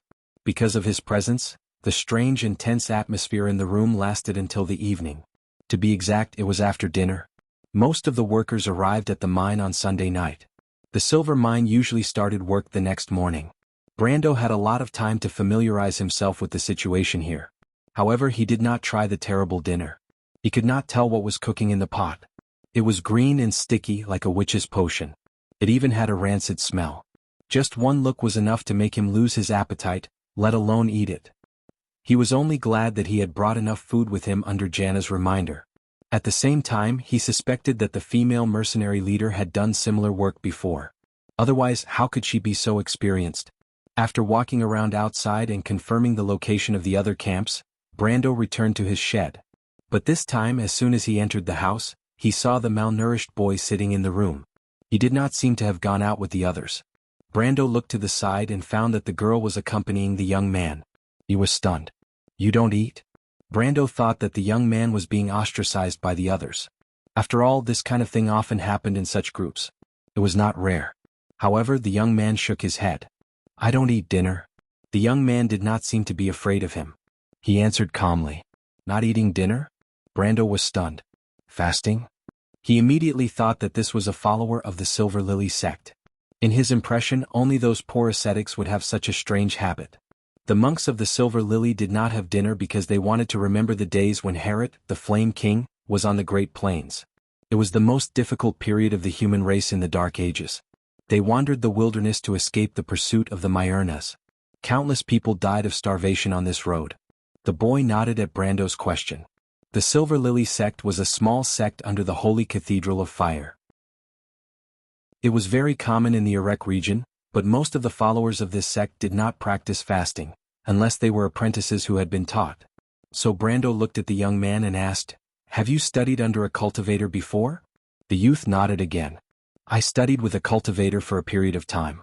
Although I didn't enter the sect, I still received his teachings." "Monsieur," he answered politely. "You can read?" Brando asked. The young man nodded. This was incredible. Freya only knew a few words when she was the captain of Butchie's militia. This was because she was lucky enough to meet Martin, who was the captain of Butchie's garrison. Martin was very famous in the game. In fact, he was different from the ordinary Erewhon soldiers because he was not only literate but also very knowledgeable. From this point of view, Brando's grandfather was also the same. However, Brando knew that his ancestors were at least rich. His father was a miller, so it was normal for the family to have passed down education. The Roman was only literate because of his aunt. It was a joke that the descendants of witches could not read. As for the rest of the people, most of them were illiterate. In this world there were not many people who could read. Brando sat down and asked with interest, "If that's the case, why are you still here? Although the Church of the Silver Lily is poor, it is still an official sect recognized by the Holy Cathedral of Fire." "Monsieur, I don't know which sect I belong to. The cultivator who taught me has already passed away," the young man replied. Brando suddenly understood. So that was the case. The young man probably did not receive any formal teachings, so he could only be considered as an ordinary believer. His interest in this small episode only lasted for a moment. His mind quickly returned to the operation. After the previous investigation, Brando had a preliminary understanding of the general situation in the mine. However, this made him feel more and more troubled. As far as he knew, the swordsman who was their biggest threat in this operation rarely appeared in the mine. Most of the time he would stay in the barracks. Of course, it was impossible for them to sneak into the barracks and kill him. It was easy to sneak in, but to kill him and not be discovered was a bit of a fantasy. Brando could not think of a comprehensive plan at the moment. Fortunately, he had made up his mind to stay here for a week. He could only wait and see if he could find an opportunity during this week. However, as he was thinking about this, he heard the young man coughing. He turned around and saw that the young man was coughing badly with the help of the young woman. The young man probably noticed his gaze and looked up apologetically. He smiled and replied, "It's an old illness, monsieur. If you feel uncomfortable, you can sit further away." Brando did not mind. His constitution was now close to 100. Although he was not immune to all diseases, at least traditional diseases could not affect him. He shook his head and took out a water bag from his backpack. "There is clean water in here." He knew that the water in the mine was not for humans to drink. Some of the water in the wooden bucket had already become smelly. "Thank you." The young woman with faint freckles took the water bag from the young man's hand. Then she looked at Brando strangely. Brando was puzzled by her look. He did not think too much when he passed the water bag to her. It was just a bag of water. As a modern person who once lived in an era of abundance, Brando obviously did not care about this little thing. But he didn't realize that in a world like Vaunt, most people living at the bottom of society still believed in the law of the jungle where the strong preyed on the weak. Here, not everyone was willing to lend a helping hand to the weak for free. In any case, Brando's unintentional action had won him a good impression of the young man. After drinking a mouthful of water, the young man's coughing became more relaxed. However, he did not have the strength to speak. After a moment of silence, the young woman spoke first. "Monsieur, I heard that you are very powerful?" Brando was taken aback for a moment, thinking that this question was rather strange, and he had never considered this question before. Was he considered to be powerful? He compared it to his experience in the past when he was level 130 and shook his head. Just barely is very powerful. I heard that the adventurers outside have a rank called Iron or something. I presume that Monsieur is one of them? The young woman asked. "It's the Iron rank," the young man added. Brando looked at the two of them. He did not understand why they were interested in this. However, the division of professions was not a secret. In fact, many civilians knew about it. Barely enough, just a little bit more. Brando thought that it was already very eye-catching for someone as young as him to have the strength of an Iron rank. Most of the mercenaries under him were at least in their 30s or 40s when they entered the Iron rank. However, it was better for him to be as inconspicuous as possible. So he answered casually. He saw the two of them look at each other. Then the young woman asked again, "Monsieur, are all adventurers like you?" "I'm talking about Black Iron rank?" Brando looked at them. "Of course not. As you know, those who have the strength of an Iron rank are considered very strong among adventurers." He was not lying. Who would become an adventurer if they were stronger? Unless they were the kind of people who liked to wander around, but those people were not the majority. But after answering, he added, "Why are you asking this? We want to go outside and take a look." This time the young man spoke. "Go on an adventure?" The young man nodded. Brando thought that being an adventurer was not a good choice, but he did not dissuade him. In fact, to a certain extent, being a miner here was not much better. He was also a young man, so he naturally understood the young man's thoughts. But when he looked at the young man, he suddenly remembered that the young man knew more about the mine than he did. And the young man in front of him seemed to have let down some of his guard against him. Wasn't this a good opportunity to ask for information? So he thought for a moment and asked, "I heard that some of the tunnels in Shaflan's silver mine are connected to the underground world of Georgandy Ridge. Is that right?" "Sir, I don't know what you mean by Georgandy Ridge." The young man shook his head. "But there are some tunnels that lead to the underground world. Legend has it that no one has ever reached the end of the tunnel. Some people have even gone missing because of it." Brando thought that Tajiv's information was indeed correct. He suddenly had a vague idea in his mind. "That sounds interesting. Are there any legends related to it?" The young man exchanged glances with the girl beside him, but this small movement did not escape Brando's eyes. In fact, they already knew that Brando came here with ulterior motives, and now it seemed that he came for the strange legends in the mines. This was indeed fitting of an adventurer. "Of course." The young man nodded slowly. "Do you want to hear it, sir?" "Of course." Brando replied, "If you tell me the details, I can give you a reward." He probably sensed that the other party had misunderstood and was happy to keep the misunderstanding going. "P.S. I forgot the time when I was drawing today, so I uploaded a hand-drawn drawing of Freya to the public. If you like it, you can go and take a look. If you want to know what will happen next, please go to www.chidian.com. There are more chapters. Support the author, support the original reading. Chapter 285. Translator. Endless Fantasy Translation Editor. Endless Fantasy Translation. Early morning on Mount Greyhar was lit by a faint line of light purple and blue in the sky. As the stars gradually faded into the white, the forest on the top of the mountain formed a unique silhouette under the faint light. But it was even earlier in the mining area. The sky was still dark, but the sound of wooden whistles could be heard. The flickering light of the oil lamp cast a deep shadow on the ground. Brando was called out of the camp like the others. Before dawn, the air in the forest was a little chilly. He looked at the thing in his hand, not knowing what to do. It was a pickaxe. Its rough wooden handle was nearly 4 feet long. Probably because it had been used by many owners, its surface had been polished smooth. There was not a single protruding burr, and the dark gray tip of the pickaxe was a little blunt. But that was not the point. What made him sigh was that he never thought that he would be a miner again. Most people who had experienced the prehistoric era of online games would often have a sense of familiarity with mining in the muddled memories of that era. Brando was no exception. He had also been a miner in the game for a long time. He had worked day and night in the dark mines, mining, selecting ores, and then selling the high-quality ores on the market. It was boring to think about now, but at that time, it was a source of endless fun and motivation.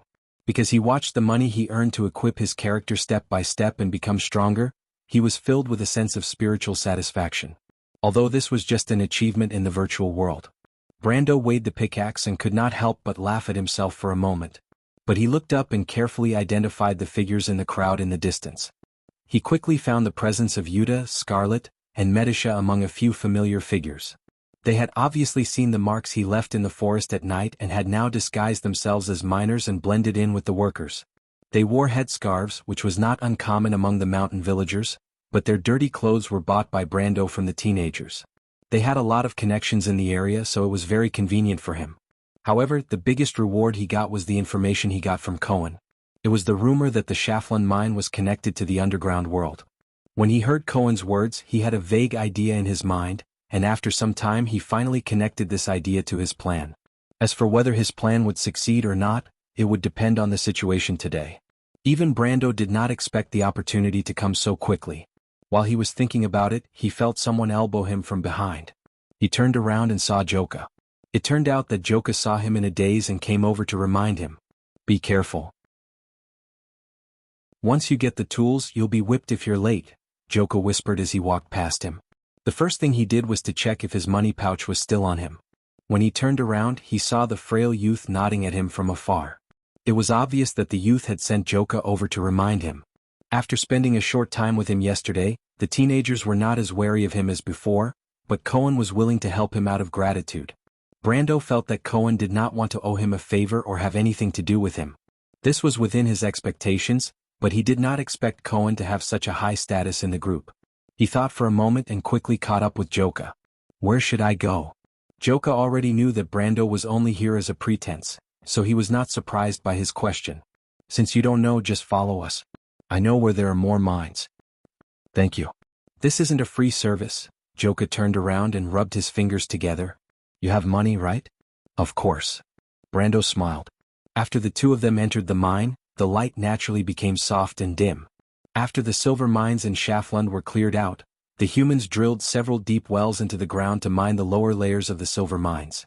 The mine was crisscrossed under the Graha rock formation, but only oil lamps at great distances from each other outlined the meandering with the division of light and shadow. But Brando and Joka were not the only ones who went deep into the mine. The workers entered from several main entrances and quickly dispersed. He looked around, and when he saw Jana, Medisa, and Scarlet quietly blending into the crowd, he felt a little more at ease. He then retracted his gaze and followed Joka without saying a word. The place Joka mentioned was far away from the surface, but it was not the deepest part of the mine. According to Cohen, the deepest part of the mine was connected to Jorgandi Ridge. But Brando thought that it might be connected to the top layer of Jorgandi Ridge, which was the so-called Big Hive. The paths there extended in all directions, and it was difficult to find the way out if one got lost. It was also one of the biggest barriers between Jorgandi Ridge and the surface world. Not to mention that the Big Hive was also a place of danger. It was the habitat of many monsters, and it was not a peaceful place. But most of the mining areas were concentrated in the middle and upper levels. The two of them used a simple elevator to go deeper into the mine, and it took them about 10 minutes to reach the area where they were working. But as soon as they entered the underground, what happened next shocked Joka. The youth originally thought that Brendel would not be used to the low and oppressive environment in the mine, but in fact he was prepared to slow down his pace so that Brendel could keep up. The underground tunnel was not as spacious as the upper levels, and if he was not careful he would hit his head and bleed. But the reality was completely different from what he had imagined. Brendel was like a fish in water when he came here. The young man walked forward as if he was walking on flat ground, and he was even more skilled than Joka himself. There were even some techniques that Joka had never seen before. The young man was stunned. How was this a novice? In his opinion, an old miner who had worked in this industry for decades was nothing more than this. In the end, Joka didn't even know how he managed to keep up with them. The ground was extremely hot, and by the time he stopped, he was sweating profusely and gasping for breath. Joka never thought that there would be a day when he would be out of breath while chasing someone down there. It had been a long time since he became an apprentice. Then Brando lit up a light source. The air was quite thin down here and it was impossible to use a flame. He took out a fluorescent crystal for lighting. To save costs, the mine used the worst type of crystal, and it was only worth a few copper coins in the market. The crystal's light was so dim that it could be described as terrible, even weaker than a weak candle flame, but the light gray halo still carved out the uneven shadows of the surrounding stone walls. But I have to admit that Joka and the others chose a good place. There's a layer of light purple on the rocks, but it's not the original color of the silver ore. Maybe there's some kind of magic in the rocks. This was not uncommon, as there were often all kinds of magic-associated ores in Vaughn's veins. With Brando's rich experience, there should be a rich vein of ore behind the rocks. The quality of the ore should be good, and there might even be some valuable ores. As an old miner with more than 10 years of experience, Brando did not doubt his judgment. At this time he heard a series of footsteps coming from behind. He turned around and saw Cohen and Mar. Cohen and Mar were shocked when they saw them. Joka, you're so fast? Joka panted as he glanced at Brendel and nodded to his companions. You chose a good place, Brando said as he looked at the youths and the walls. Humph, Mar snorted, you can see it? The light purple rocks mean that there is cold iron in the ore. It's a rare ore. Brando looked at the slanted patterns on the rocks and asked casually, have you found quartz here before? Quartz? Mar was surprised. What the hell is that? It's also called light blue crystal, Brando replied. Isn't that a fake crystal? Why would there be something like that in a silver mine? Mar shook his head in disdain. If you're looking for that, then you've come to the wrong place. Brando shook his head. Diagonal quartz was not a type of quartz. It was a type of minuscule mana ore that could produce moonlight effect. Therefore it could also be considered as a type of moonstone. This type of ore was widely found in various large mineral veins. Although the inferior diagonal quartz was worthless, the best type of diagonal quartz was called magic eye gem. It was usually used as the most important part of the magic ring to store mana. Quartz in silver mines was usually of low quality, but it was in or associated with cold iron. Brando looked at the glowing walls and said, "Then you're digging in the wrong direction. If you keep digging in this direction you might find some cold iron ore." Mar and the other youths looked at each other. "How did you know? Why are you telling us?" If it was before yesterday they wouldn't have believed Brando. But things were different now. Brando didn't seem to have any reason to lie to them. Brendel was not lying to them. He was just speaking from his experience as an experienced miner. "Then how do we dig?" This time it was the girl behind Cohen who asked. Author's note: what a tragedy. I accidentally wrote the Flame King's name as something else. Just ignore it. I'll be more careful next time. Also, please support me. I seem to have contracted a disease where I will die if no one supports me. Looking at the tickets, subscriptions and favorites that aren't increasing, I feel a little weak. Chapter 286. Frost iron ore was an extremely valuable mineral. According to the game, once a metal weapon was mixed with frost iron, it would increase the damage to monsters by the same ratio. A pure frost iron longsword was twice as powerful as a normal longsword to a monster. As any country in the world of Vaunt, they had to face the troubles of monsters for a long time, so the demand for frost iron was extremely high. However, this kind of ore only existed in silver mines, copper mines, and some crystal mines, so it was often priceless. In the market, frost iron was almost as valuable as gold, but the proportion of frost iron was much higher than gold, so it could be said that it was as valuable as gold. When Brando said that there was frost iron here, it naturally attracted the attention of the youths. If they could dig out some frost iron and find a way to secretly transport some of the ores to a suitable buyer, they would be able to earn an unimaginable amount of wealth. Of course, in reality, most people like them had some means to do some sneaky things. It wasn't that they didn't know about the mines, but they were too lazy to ask about them. After listening to the girl's question, Brando looked at them and thought that it was a good idea to use some small favors to buy their hearts. After all, he might need their help. He pointed at the slanted lines on the wall and said, "Dig along these lines, but I can't guarantee that we will be able to dig it out, but there will definitely be a rich mine behind." Cohen nodded, and under his signal, Mar picked up a pickaxe and dug in that direction. Then the others followed suit. Brando had no intention of digging. Instead, he turned around and looked at the other end of the tunnel. The dark tunnel stretched to the end of the light. "Where does it lead to?" He turned around and asked. "There's another layer below," Cohen replied. He didn't work because of his body, but it seemed that the others didn't mind. Brando even saw someone give a portion of the ores they dug out to the weak youth. But that layer has been abandoned. Brando, of course, knew why the lower layer was abandoned. Last night, the young man had said that it was because when they were mining, they had dug through the tunnel between the beehive and the beehive, causing the monsters to swarm out. After that, it was not easy to drive the monsters back, but since then, no one dared to go to the lower layer of the mine. After hearing Cohen's words, he looked over there and walked straight into the depths of the tunnel. "Wait," Cohen stopped him. "Sir, it's best if you wait a while." Brando stopped. "Why?" "The supervisor will come to check in a while. You'd better wait for him to leave before you go." The young man replied. "When is he coming?" 15 minutes, sometimes half an hour." Brando frowned. "Will he come again?" "Yes, the supervisor will come every few hours, but it's hard to say exactly when." A few hours seems to be enough, Brando thought. He nodded. "Thank you." At the same time, he thought that this was the benefit of buying people's loyalty. He picked up the pickaxe and knocked on the wall twice. Under the power of his gold-ranked strength, the rocks fell down like a landslide. But what really surprised Joka and Mar was that the youth's movements were extremely skillful. The pickaxe went straight into the veins without any deviation. A layer of low-quality silver ore slid down to Brando's feet. He fiddled with it. At first, he was a little interested, but after a while he just sat there and listened to the clanking of the pickaxe. Mar and the others dug quickly. The light purple wall was soon peeled away, revealing a layer of gray rock behind. Brando gestured for them to stop. He then had Joka throw a small piece of the rock over to him. He picked it up and studied it for a while.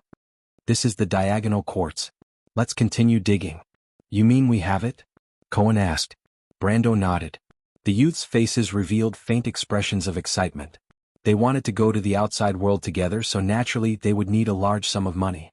And right now it seemed like an opportunity to make a fortune. The speed of the pickaxes became faster, and the clanking sounds were incessant. Brendel watched as the youths threw away the unwanted rocks one by one, and some of them rolled to his feet. But when he looked at them, he found that the quality of the quartz was getting better and better. Brendel paused. This wasn't normal. Quartz was a product of magic, and it was usually found in high-purity crystal ores. It was the opposite for metal ores. He looked up and saw that Mar, Joka, and the others had stopped digging. After the gray rock was completely broken down, a deep blue vein was revealed. It was frost steel. However, what made them stop was not the frost steel, but the glowing crystals within the frost steel. Magic eye gems. There were 17 of them, and each one was the size of a thumb. He had never heard of anyone being able to dig out 17 magic eye gems in one go. Even the lowest grade magic crystal, the purple-yellow crystal, which was used to make intelligence headwear, had not been dug out in one go, let alone the magic eye gems. He patted his cheeks as if he was dreaming. He immediately looked up and asked, "Do you know what this is?" Everyone shook their heads. Brando looked at the frost steel or vein that contained the magic eye gems. In fact, the vein itself was abnormally large.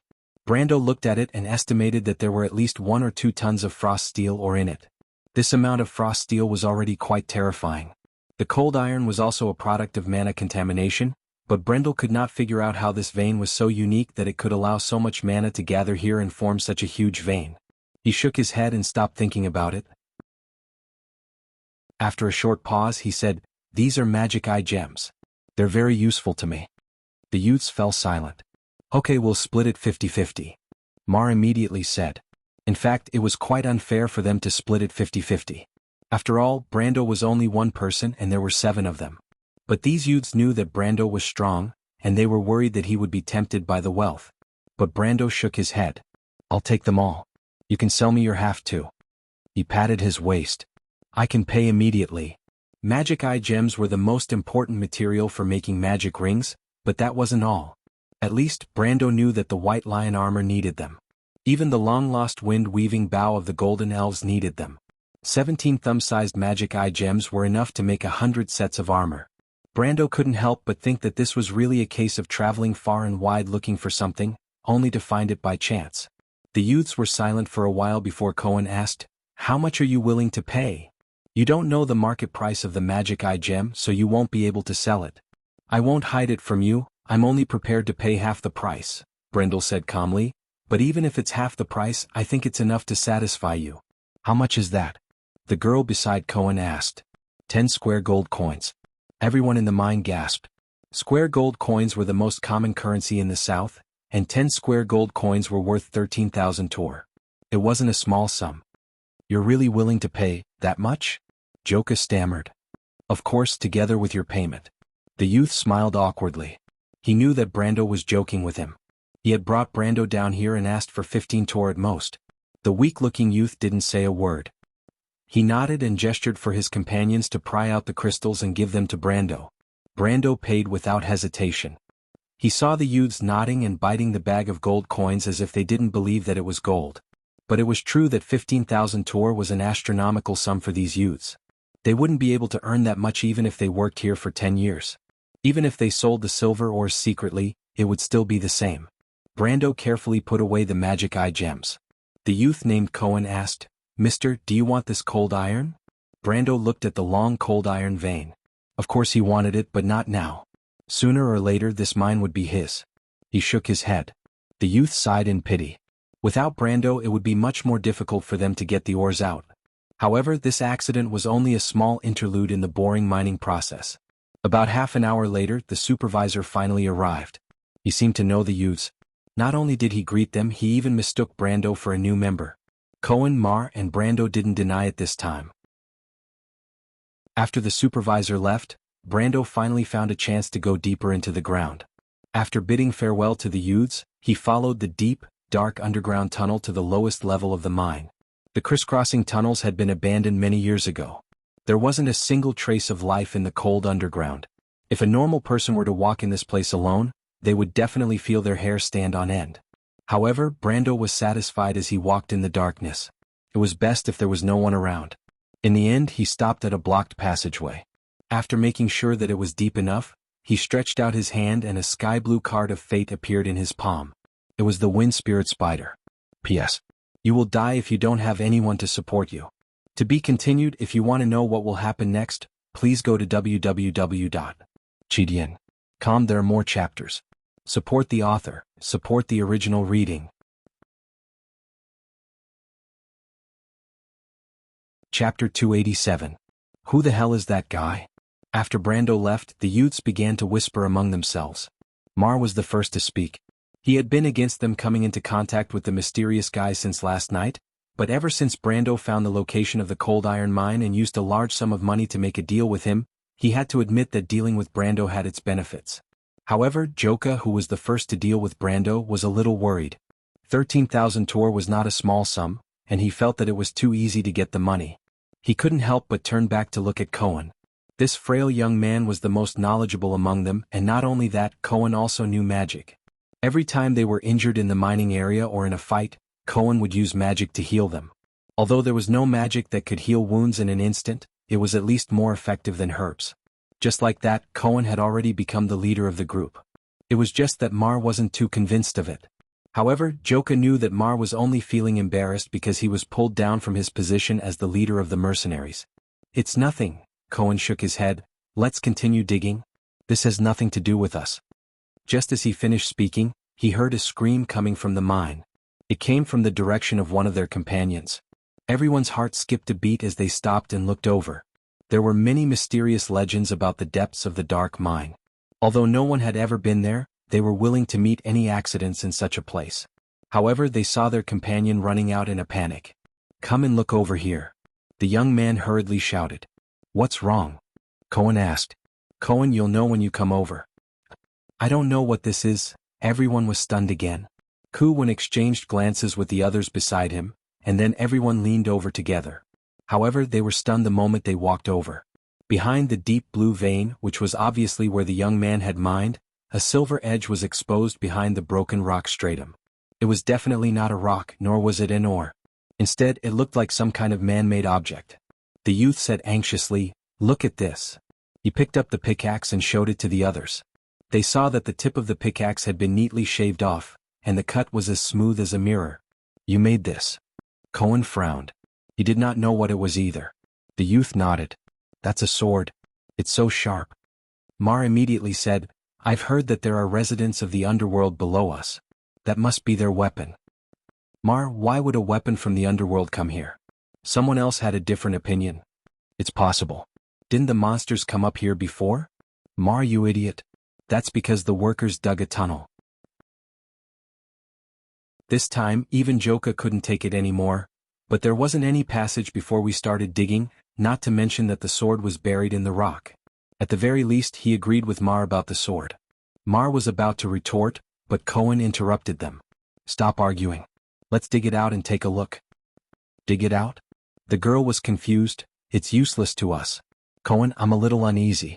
Let's just leave it here. The youth hesitated, but his curiosity was piqued when he saw the silver gleam in the rock. He believed that Mar was right. It was something left behind by the residents of the underworld. However, he glanced at the pickaxe. Such a sharp weapon must be worth a fortune outside. Dig it out, he said. Everyone nodded. The youth's exuberant curiosity eventually overcame their fear of the unknown. However, when Cohen, Mar, and Joka began to dig out the strange weapon that was buried deep underground, there was a huge commotion in the mining area. A terrifying rumor spread among the miners that a monster had been discovered in the lower levels of the mine. The rumor was so real that the supervisors had no choice but to send a group of soldiers to investigate. However, they never returned. In less than half an hour, a written report was placed on Perkins's desk. For the first time, the energetic young man in his 30s, according to Vaughn's calculations of course, felt that things were getting a little tricky. Perkins was able to come to this mine to work for Count Randner partly because he was valued by the latter, but it was also because of his connections with various parties, especially Countess Randner. As a nephew of Countess Randner's family, he hitched a ride to this mine and waited for his term to end before joining the Count's team of advisors. Perkins knew that this mine was highly valued by Count Randner, and anyone who could successfully gain the latter's trust would eventually become one of the Count's most trusted retainers. This was why he was filled with enthusiasm for this mission, and it could even be said that he came to this place full of pride. Everything seemed to be in order until this morning. The report woke him up from his daydream. The report stated that a giant spider was seen in the lower levels of the mine. Normal spiders would not grow to the size of a human's head, so it must be a monster. Perkins immediately broke out in cold sweat. He knew what happened in the mine more than a decade ago, and if the workers were to dig through the tunnel to Georgandy Ridge again, he could not imagine how serious the situation would be. The young man immediately felt that he could not relax. He repeatedly confirmed the situation in the mine, but the news was worse than the one before. When a group of soldiers disappeared into the mine, Perkins knew that he was in trouble. He knew that he had no ability to do so. He originally planned to get a more leisurely position in the mine that would attract Count Randner's attention, but he did not expect his luck to be so bad that he encountered the worst situation. Perkins was at a loss as to what to do. He slumped back into his seat, wondering if Count Randner would chop him into pieces if he lost the mine. This was what Coden saw when he opened the door to the mine. Coden, who had entered the gold-ranked realm 30 years ago and was one of Count Randner's most trusted subordinates, saw the young man in a daze. Even though he knew that Coden did not have much ability and that he was just a person who got in through the back door, he could not help but feel a sense of disdain in his heart. He knew that Coden did not have much ability, but he did not expect Coden to be completely useless. He coughed once and only then did he snap Perkins out of his dazed state. Perkins's gray eyes lit up when he saw Coden standing by the door. Of course, he recognized this old executive adjutant, guard captain, and the highest military officer in the mine. Coden was different from him. He was already Count Randner's right-hand man before the year of White Frost. Coden was here to manage the daily operations of the mine, and he was fully trusted by Count Randner. Even though Perkins had cursed Coden more than once for being a damned old man, he still knew that he had to show a certain amount of respect on the surface. Furthermore, Coden was very likely to be his savior at this moment. He shouted like a drowning man grabbing onto the last straw. "Mr. Coden, you're here. We're in big trouble now." "What do you mean by big trouble?" Coden said with a hint of disdain. However, Perkins didn't dare to be too calculative at a time like this. He hurriedly recounted everything that had happened. Coden had already understood most of the situation before he came here. In fact, he was already cursing in his heart. That damned bastard kept the news from him from the start, and only called him over when things got out of hand. If he knew the truth earlier, at least his soldiers would not have lost their lives for no reason.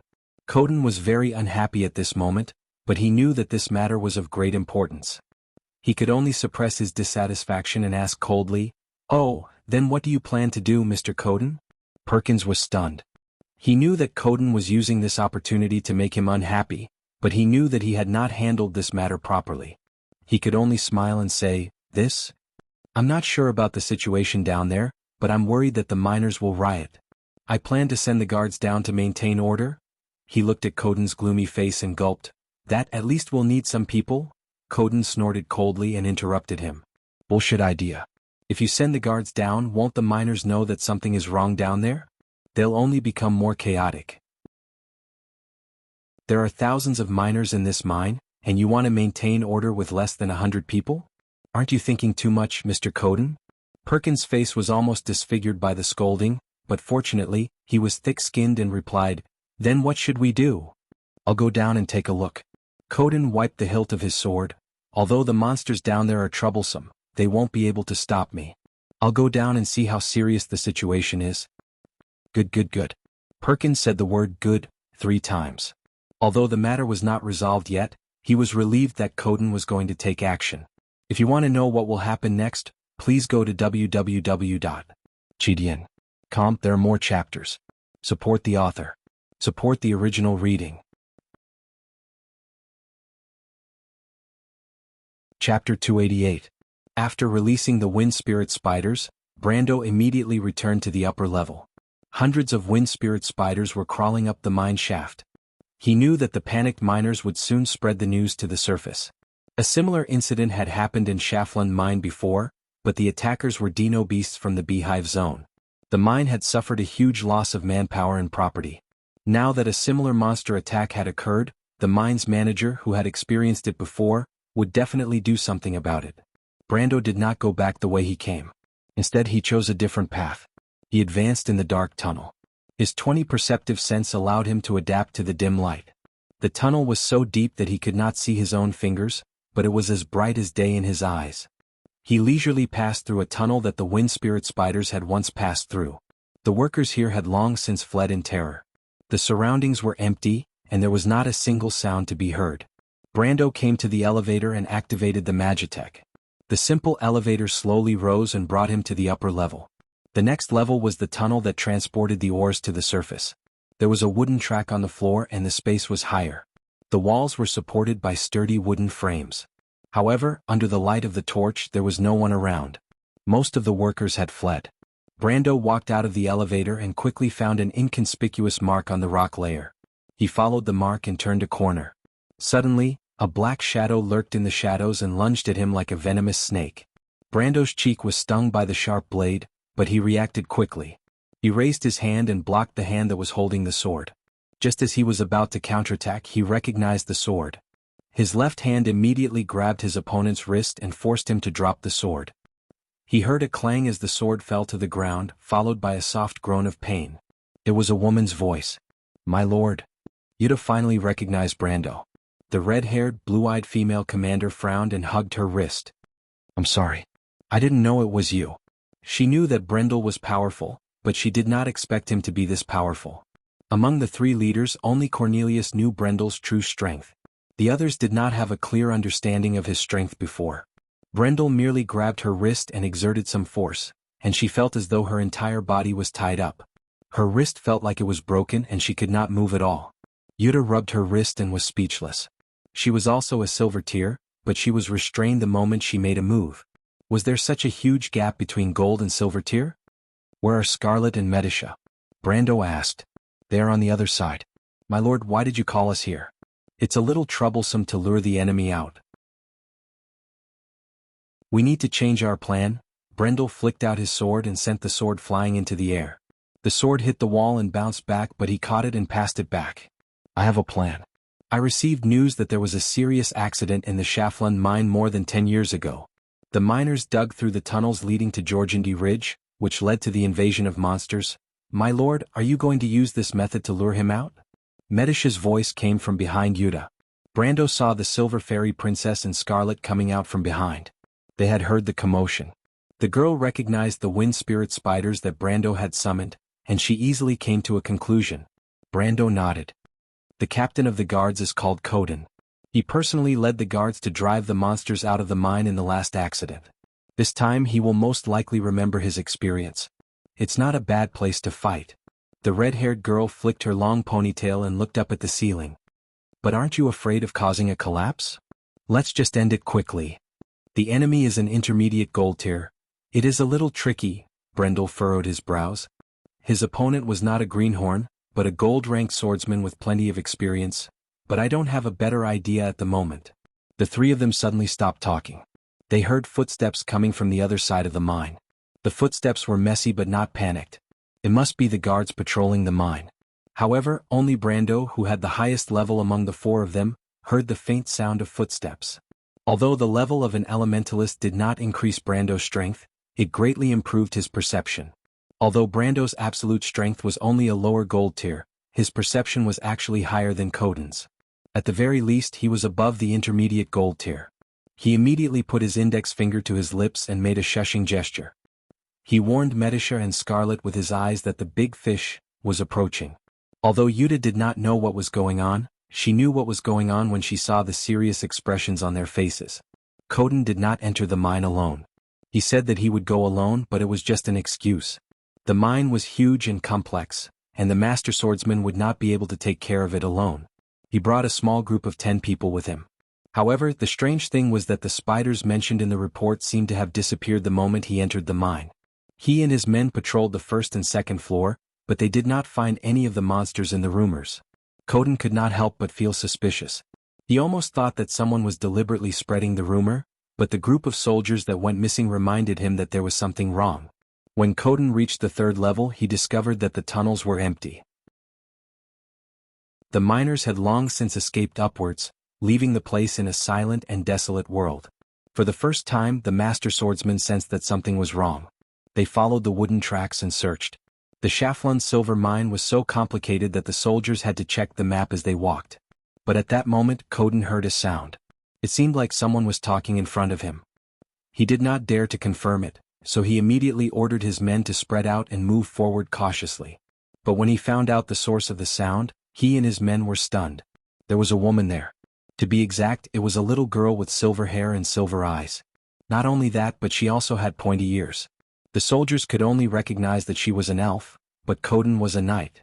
Not only did he learn etiquette in a noble family, but he also read books about geography and history. The old man recognized her at a glance.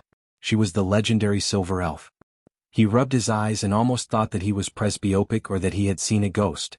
The silver elves had disappeared hundreds of years ago, and any books that mentioned them would use the word legend in front of them. But now this legend was standing right in front of him. Coden was surprised, but he did not let his guard down. Suddenly, he heard a slight movement behind his ear. He immediately turned around and saw two people behind him. One of them was a young man wearing a gray-white leather armor, and there were 5 or 6 long swords hanging from his waist.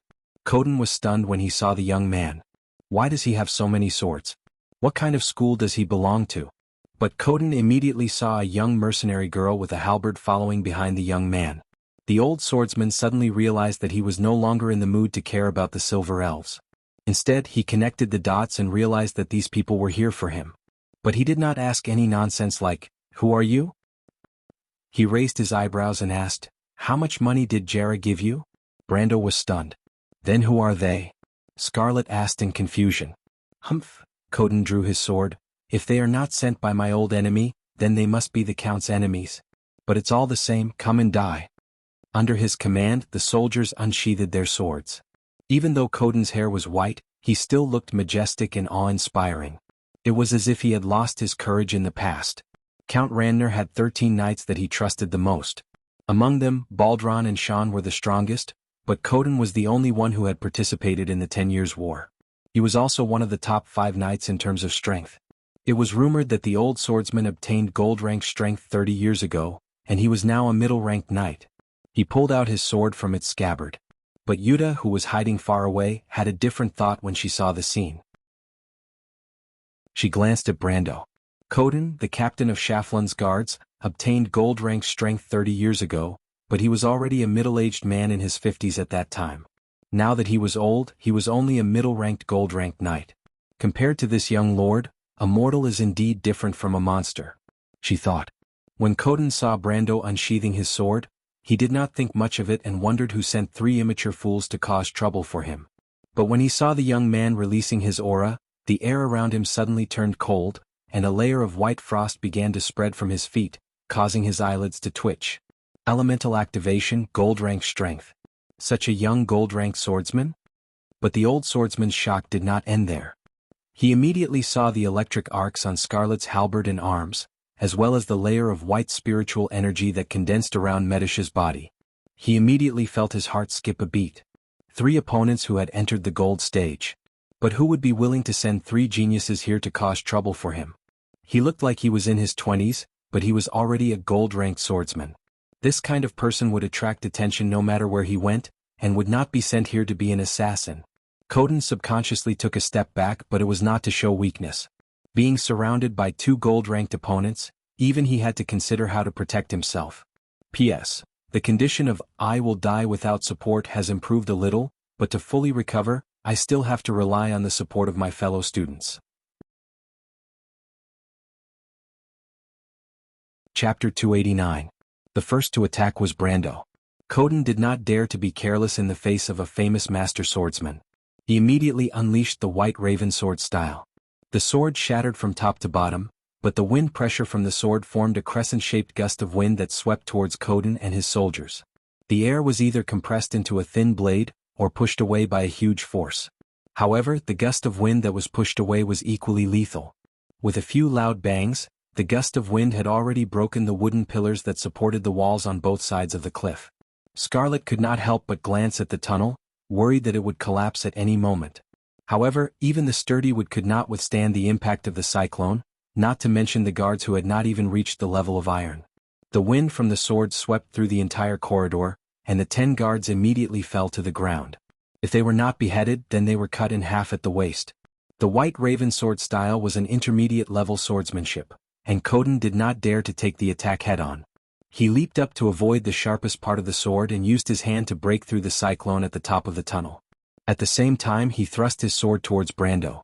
These veterans who had experienced 10 years of war were most familiar with the classic Erewhon military swordsmanship, and Coden was no exception. However, Brando was very familiar with this style of swordsmanship. He quickly retreated when he saw Coden's attack, and Scarlet caught up with him. Clang! She raised her halberd and blocked the sword. Lower gold tier. Coden immediately judged Scarlet's strength. Get out of my way! The old man roared and pressed his sword downwards. Scarlet's eyes widened in shock, and she took 7 steps back before she could stop herself. Coden was also shocked. He thought that Scarlet would at least retreat to the side of the tunnel, but she stopped at such a short distance. Obviously, he did not expect Scarlet's physique to be far superior as an oracle. As soon as the old man landed on the ground, he immediately launched an attack on Brando, who was retreating. The captain's goal was very clear. He wanted to break through, but how could Brando let him do as he wished? Although the sword in his hand had shattered, he was already prepared and immediately pulled out another long sword. Coden finally understood why the young man had prepared so many swords, but it was a joke that a gold-rank swordsman didn't have a sword that suited him. The old man sneered and took a step forward. The long sword in his hand was like a silver chain as it slashed down towards Brando. That sword move could not be said to be exquisite. It was just the most basic sword move of a battle formation sword art. However, when this old swordsman used it, it felt as if the sky was falling and the earth was cracking, as if Mount Tai was pressing down on him. Holy sh*t. Brando felt that he had made a mistake in his judgment. Whether it was Conrad or Turst, none of the gold-rank swordsmen he had seen before could compare to this old man. Even Buga, who was stronger than him, did not give him as much pressure as Coden. Brando knew the reason. The former was just a swordsman while the latter was a soldier.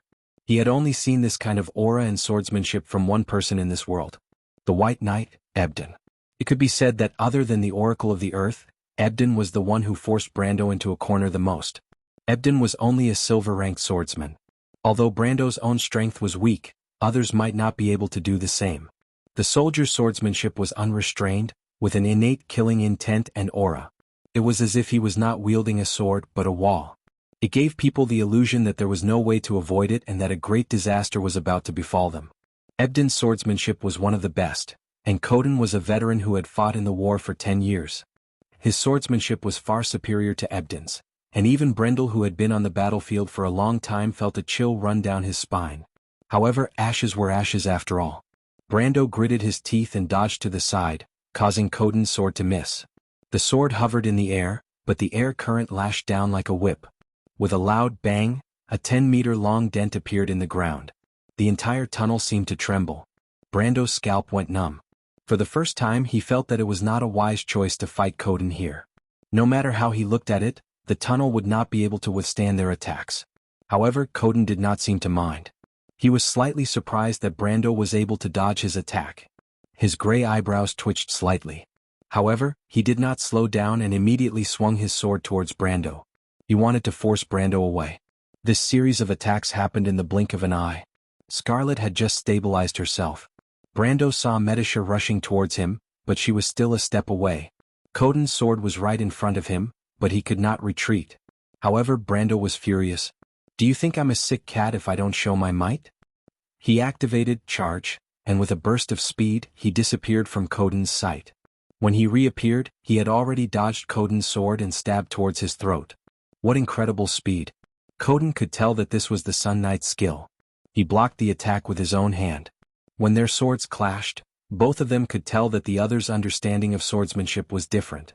They were both Erewhon's battle formation swordsmanship, but at this moment, it was time to determine who was better. Coden was excited, but when he saw Brando take a step back and his sword slanted to the side, his eyes flashed. This isn't Erewhon's battle formation swordsmanship. Coden immediately took a step back and blocked Medisha's spear with his own sword. However, he did not take any further action. Instead, he shouted in a deep voice, "Stop!" When Brando and Coden began to fight, the entire tunnel shook a few times. Joka felt sand falling on his shoulder. He touched it with his hand and looked up at the top of the tunnel. He could not help but ask worriedly, "What's going on? Did the tunnel collapse?" He turned to his companions and asked, "Did you guys feel it?" Mar and the others were busy digging. They had almost dug out the object from the wall. Because it was too sharp, they had no choice but to start from the sides and slowly push this shiny silver object out of the gradually sunken rock wall. When the rock layer was peeled away, they could see the outline of the object. It was not a sword but more like a silver sphere. But why is it so sharp? They could not figure it out. The sphere slowly protruded from the wall. Some of them even touched it carefully, but it was not a big deal. This made them feel relieved. But at this time the girl shivered. "I feel a little cold." She looked around anxiously as if something was hiding in the darkness. "The temperature seems to have dropped."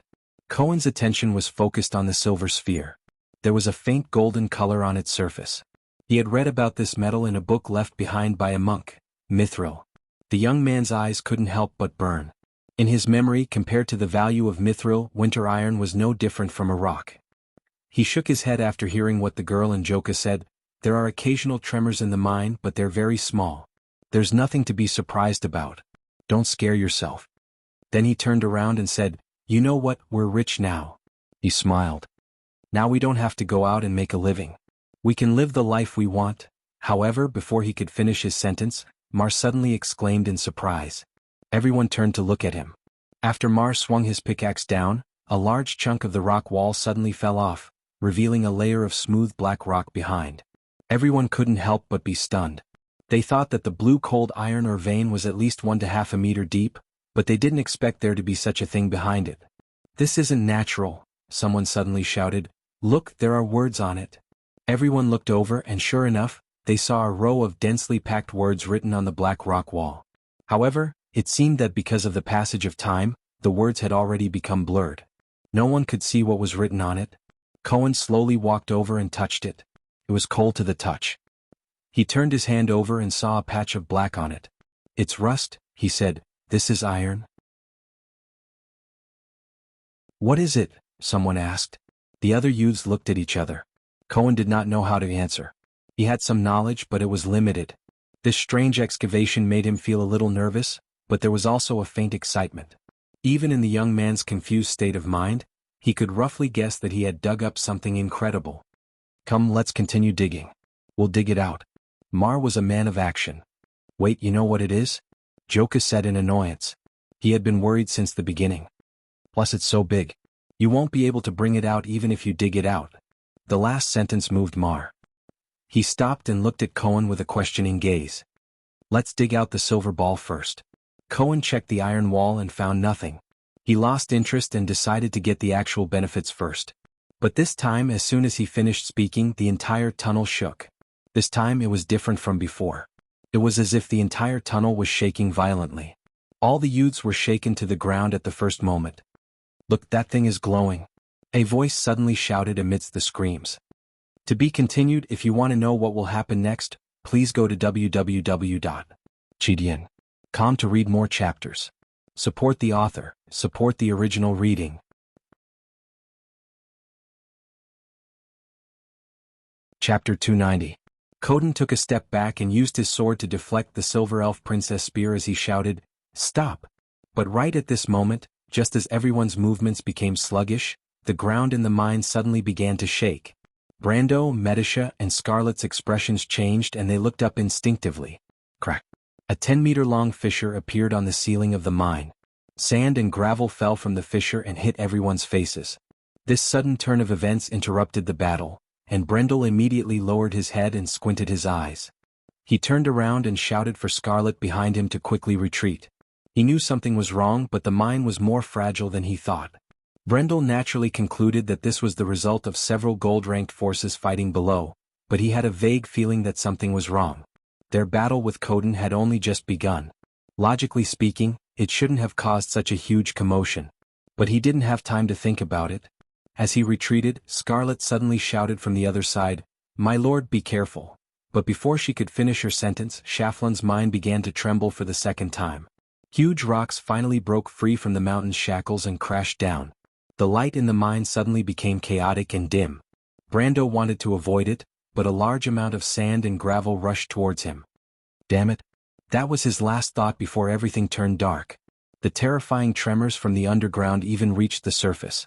The young noble clerk who was restraining the workers in the mine lost his balance and fell down. With great difficulty, Perkins crawled up from the rubble with his head bleeding. He felt the ground beneath his feet trembling and rumbling. He could not help but turn pale and look around in panic. The entire mine was in chaos. Most of the miners had been thrown to the ground, but even more people were running away. What's going on? An earthquake? Is Lady Martha angry? Perkins couldn't help but shudder. Frada in the moon of frost had a hint of desolation. Griffin's pale silver eyes reflected a glimmer of light as she looked out from the balcony. In the distance, the white fog seemed to be dragging the canopy of a forest with thick ink like ink.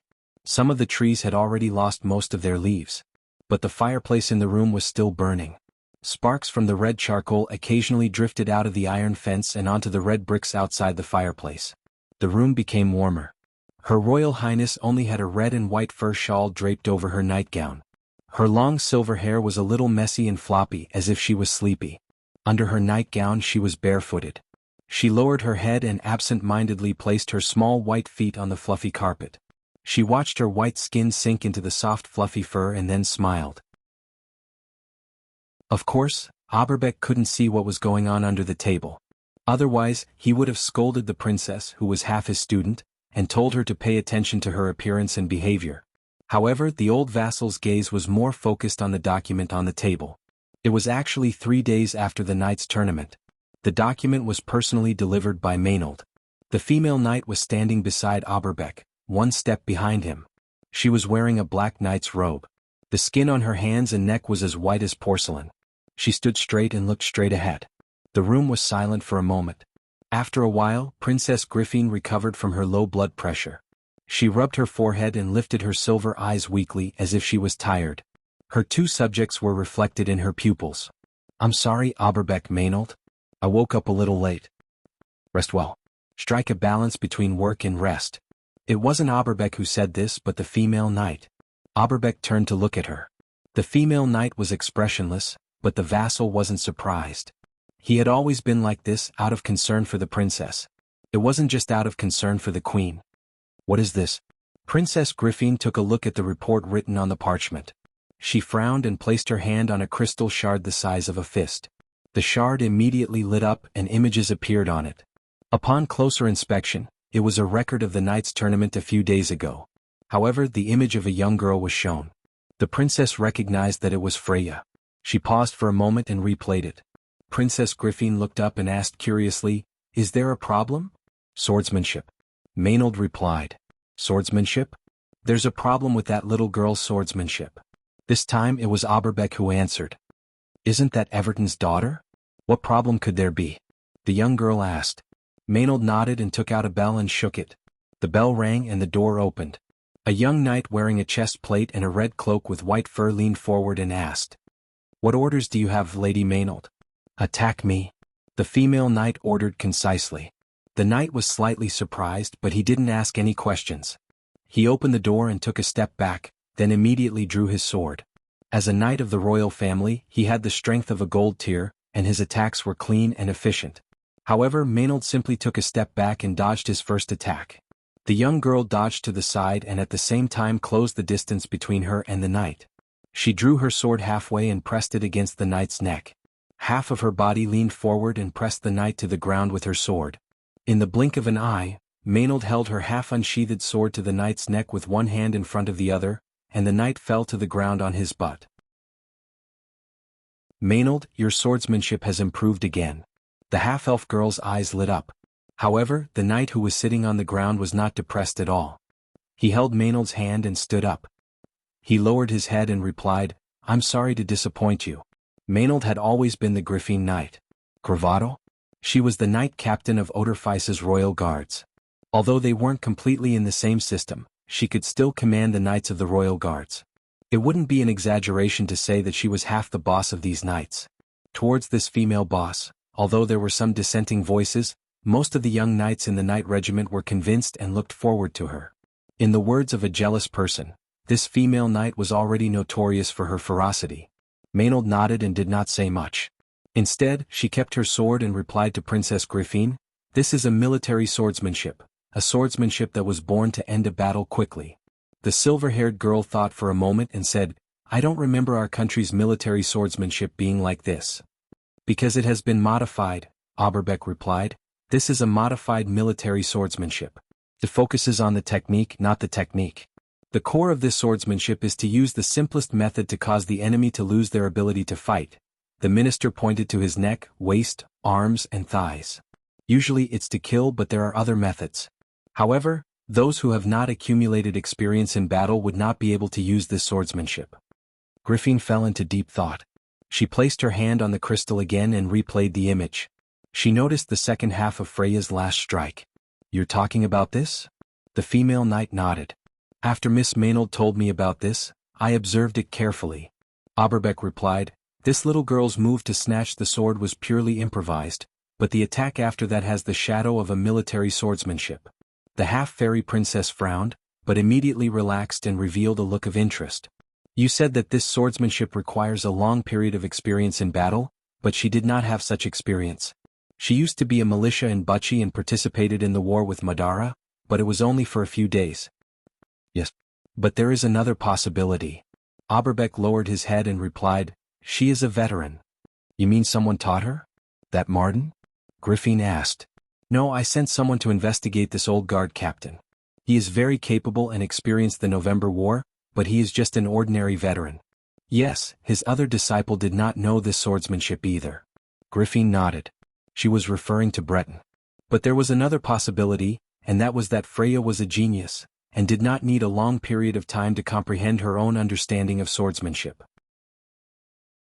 But Freya's ability was obvious to everyone present, so this possibility was not mentioned. Who could it be? Griffin was puzzled. She does not know anyone else.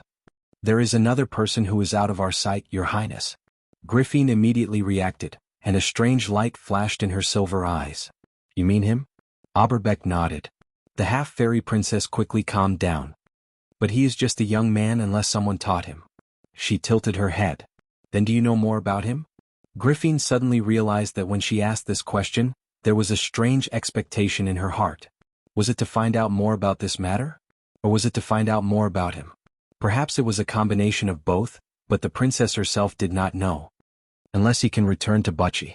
You did not get any information from the people who escaped from Buchi? They are not familiar with him. Maynold interrupted. I even sent someone to ask Breton privately, but he said he did not know. He said he did not know. Griffin thought for a moment. But he said he did not know? Maynold nodded. She also felt that there was a problem, but she could not find any more clues. Let's put it aside for now. Griffin ran her fingers through her silver hair and adjusted the silver band at the back of her head.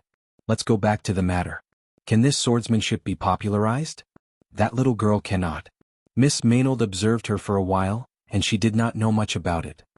Audiobook shook his head. Unless we can find that person, Griffin raised her head and asked. Right? Both of them nodded. Griffin looked at the knight. Maynold, can't you restore this swordsmanship to its original state? You are one of the rare swordsmanship geniuses in the kingdom, can't you do anything? She asked. Maynold seemed to be thinking about something. At this moment she regained her senses. I will try my best, but do not have too much hope. After all, I'm not a warrior. I mean, this swordsmanship cannot be restored without a certain amount of battle experience. The knight replied calmly. I understand. I will ask Audiobook to help you. Ask him to find a few veterans who experienced the November War to discuss this with you. Griffin thought for a moment. In the near future, other than preparing for the trip to Ampere Seal, spend more time on this matter. I am very optimistic about the promotion of this swordsmanship, so I will have to trouble the two of you. This old one understands. Yes. Maynold nodded slightly. P.S.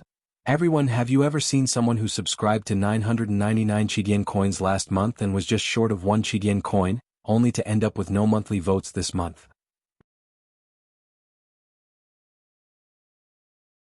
Chapter 291.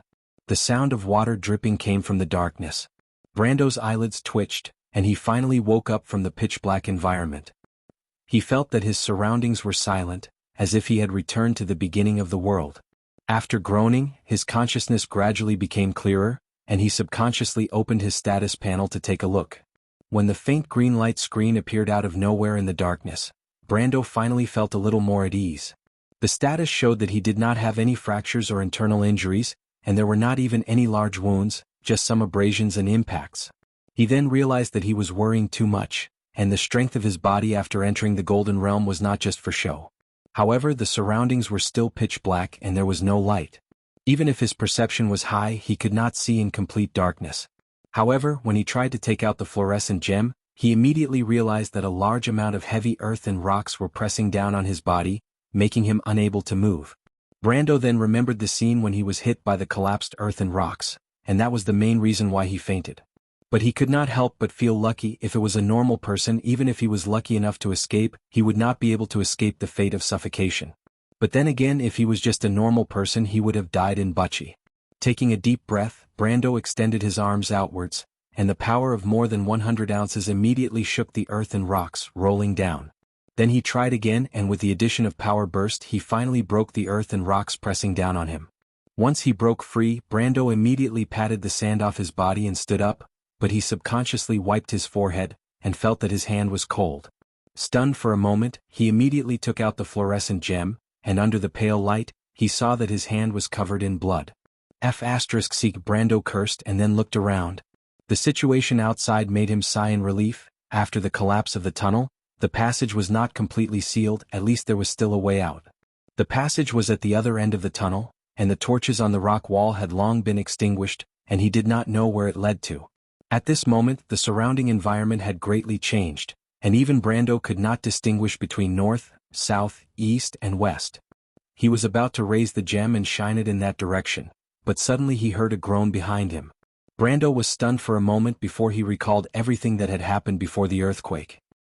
He turned around and saw the girl from the Grey Wolves mercenaries lying quietly on the other side of the rubble. Scarlet's eyes were tightly shut, and her sharp face was as pale as a sheet of paper under the pale light. Her eyelashes were trembling slightly, but they reflected a rare kind of quiet and gentle beauty. However, the young man was not in the mood to pay attention to this beauty. Instead, he was paying attention to the pool of blood that was dripping from the other party's forehead. This was somewhat abnormal. The strength of an oracle's body was far greater than that of a human's. Logically speaking, Scarlet should not have suffered such superficial wounds. He suddenly thought of a bad guess, so he slowly walked over and squatted down beside her. He reached out and touched the girl's forehead. It was boiling hot. Brendel's heart skipped a beat. He let go of his hand and saw that there was a layer of faint black patterns under the girl's pale forehead. It was growing along her cheeks. This meant that Scarlet's will was fighting against the blood of God. Every time she fell into a coma, it was a serious test for her. Brando thought for a moment, took out a water skin and poured some water on his palm. He then took out the crystal that was once infused with the blood of God and placed it on her forehead. "Scarlet, wake up!" He shouted twice, and to his relief, the girl's eyelids finally moved under the light, and then she opened her eyes. Her pupils seemed to be shrouded in a terrible layer of black and red at first, but after a while they returned to normal. They turned into a pair of amber burning with a vigorous flame. The burning flame seemed to be the power of life, symbolizing a tenacious will. "Scarlet?" Scarlet was in a daze at first, but then she reacted. She looked at Brando in confusion and asked weakly, "Commander?" "It's me." Brando put away the crystal and answered. The red-haired girl hesitated for a moment and said, "My lord?" Then she closed her eyes quietly. She vaguely remembered that she had a nightmare. In her dream, she dreamt that she was buried under a blood-red tree. The tree's roots pierced into her body, and the crimson roots wrapped around her, constantly extracting her blood, but she couldn't move at all. This was not the first time she had such a dream, but this time it was particularly clear. She felt a little uneasy and subconsciously thought that the nightmare might be related to the blood of God in her body. "Yes, how is it? Is it okay?" Brando asked worriedly when he saw Scarlet close her eyes. The red-haired girl moved and immediately groaned in pain. She felt that her leg had been injured. Looking down, she found a long wound. Blood was seeping out of her battle robe, dyeing it red. She was a little nervous. Although the rock was sharp, it was not enough to hurt people with their level of strength. Not to mention that she was actually an oracle. Her body's toughness, resistance, and recovery ability were even better than Brando's. This was not normal. The uneasiness in her heart grew stronger. She subconsciously tried to sit up, but the pain made her groan and lie back down. She laid on the ground and gasped for breath. Her forehead was full of cold sweat, but she did not feel the pain at all. Instead, her mind was filled with another thought. Where is my power? She clearly remembered that she had gained the power of gold after she became an oracle. Didn't the Lord say the same thing? But she felt that she had no power at all. It was a feeling she had not felt for many years. She was weak and powerless just like an ordinary person. Her power disappeared. The girl laid on the ground, her eyes out of focus. She suddenly felt a little helpless. When Makarov disbanded the Grey Wolves mercenaries, she had such an experience. Everything that she could rely on in the past seemed to have lost its meaning. It was as if she was choked by a great despair. She could not breathe. It was Brando who brought her out of this hopeless situation. The young lord gathered most of the original members of the Grey Wolves mercenaries and gave her a reason to continue living. It was not easy for her to walk out of this shadow and adapt to a new life. It could even be said that she liked this kind of life. At least in the past, the most outstanding people in Makarov's eyes were Eek and Yuta. She was just an insignificant member. But in this place, whether it was because of the power of gold from the blood of God or not, at least she could feel that Brando valued her. Her existence was not insignificant. She was also one of the most important forces in the Lord's group. Moreover, she could continue to fight side by side with the original members of the Grey Wolves mercenaries. This made Scarlet feel satisfied even if it was very short. She had expected that she would one day become an oracle and lose everything she had now. But she did not expect that Martha was playing a joke on her. When she just blended into the environment, she found that her power had completely disappeared. Right now, she was no different from a normal person. She was even weaker than a normal person. But she knew that a noble did not need a useless retainer. Even though she was also a normal person, she admitted that she was not as smart and knowledgeable as Martha. She could not help but tremble when she thought of this. What's wrong? Brando saw that Scarlet's face was pale and did not say a word. My lord. Scarlet said in a small voice, I don't have any power. Brando was stunned. It was normal to lose too much blood, but he felt that it was a little strange. Logically speaking, an oracle's body should not be so heavily injured. But what was even stranger was Scarlet's strange words. This girl was lying on the ground, her face pale and weak. She said to him weakly, My lord, I don't have any power. What does this mean? Is she asking me to help her up? If it was a young Roman, Brando could understand. But in his impression, Scarlet was an introverted girl. Not to mention acting coquettishly, she was almost as expressionless as Falerne. There must be a reason for this abnormality.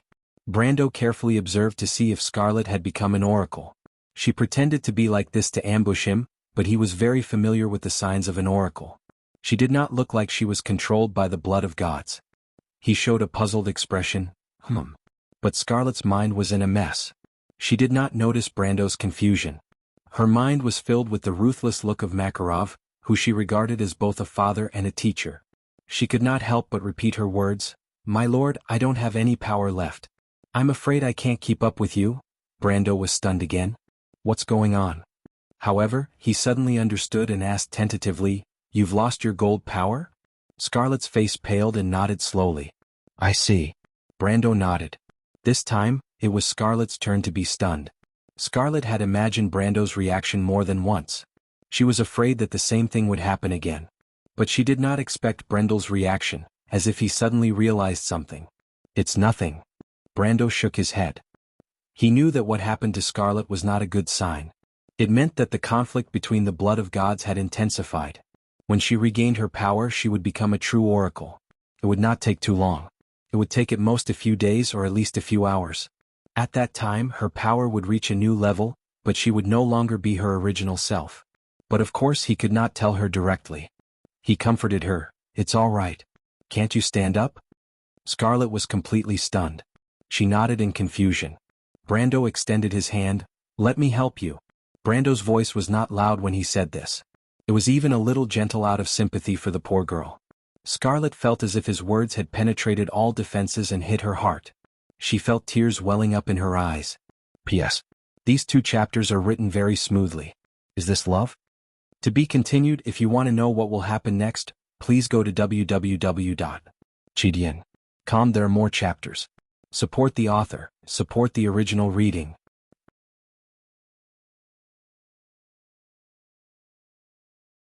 Chapter 292.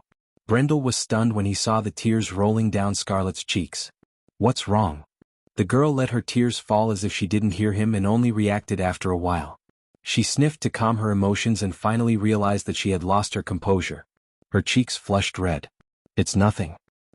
It's too painful. Scarlet turned her head away and answered reluctantly, My lord? Brando felt like crying in his heart. Isn't this excuse a little too clumsy?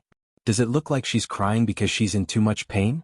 It's more appropriate to say that she's trying to hide her panic. He wasn't an idiot and could roughly guess what she was thinking. Even though he didn't know what she thought of the Grey Wolves mercenaries, Makarov and himself, he could see that her silence couldn't hide her avoidance of the past. Rather than saying that she had accepted everything, it was more like she was still stuck in her memories. She seemed to have an instinctive fear and distrust of the outside world. If she left everything she was familiar with, she would be surrounded by a great sense of isolation. He did not know what she had experienced in the past, but he knew that the maned wolf, Makarov's actions must have caused great harm to her. Can you stand up? He threw those thoughts away and asked. Scarlet nodded weakly, but she tried a few times.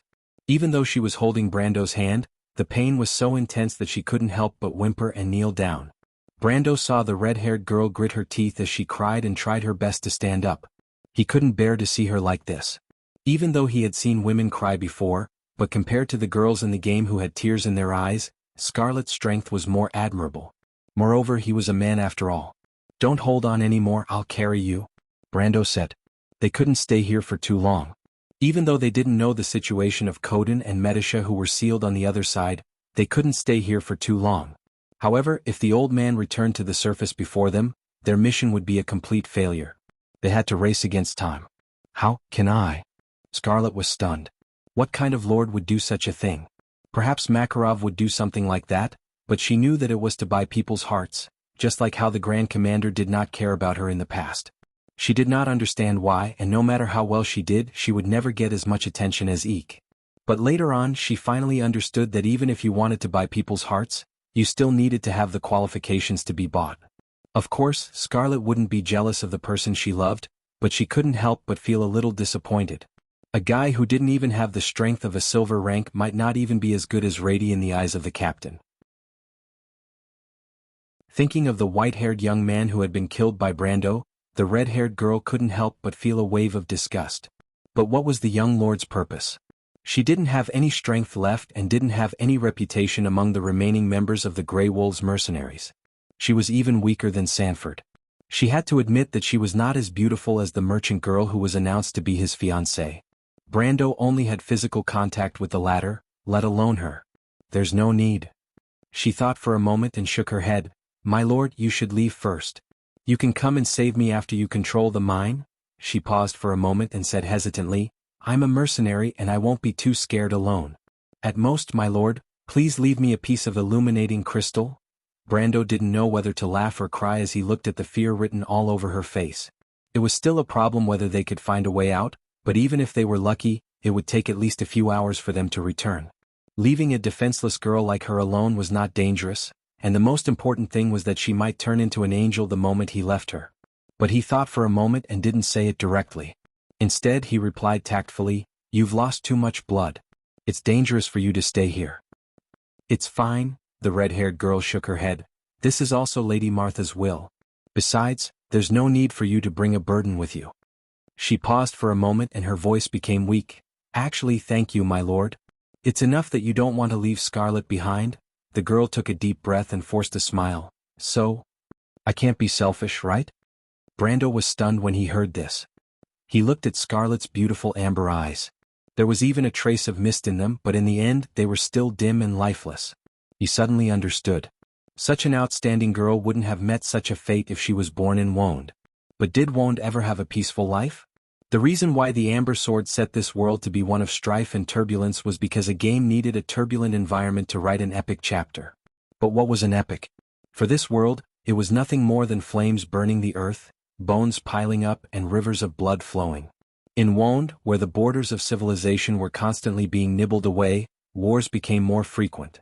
Because of the need for survival, on one hand humans became more collective, but on the other hand they became more utilitarian and practical. The consequence was that the existence of the individual became insignificant.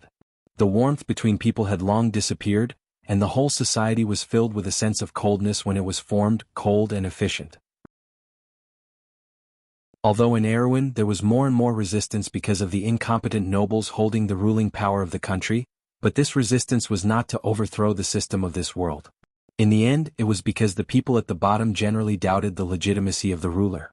This legitimacy had nothing to do with blood or birth, and the only criterion was strength. The strong were respected, and the weak seemed to be left to fend for themselves. As a modern person, Brando did not object to the former, but he did not agree with the latter. He knew that Scarlet's story was not unique in this world. There were thousands of Scarlets in this world, just like how there were thousands of Sifrids.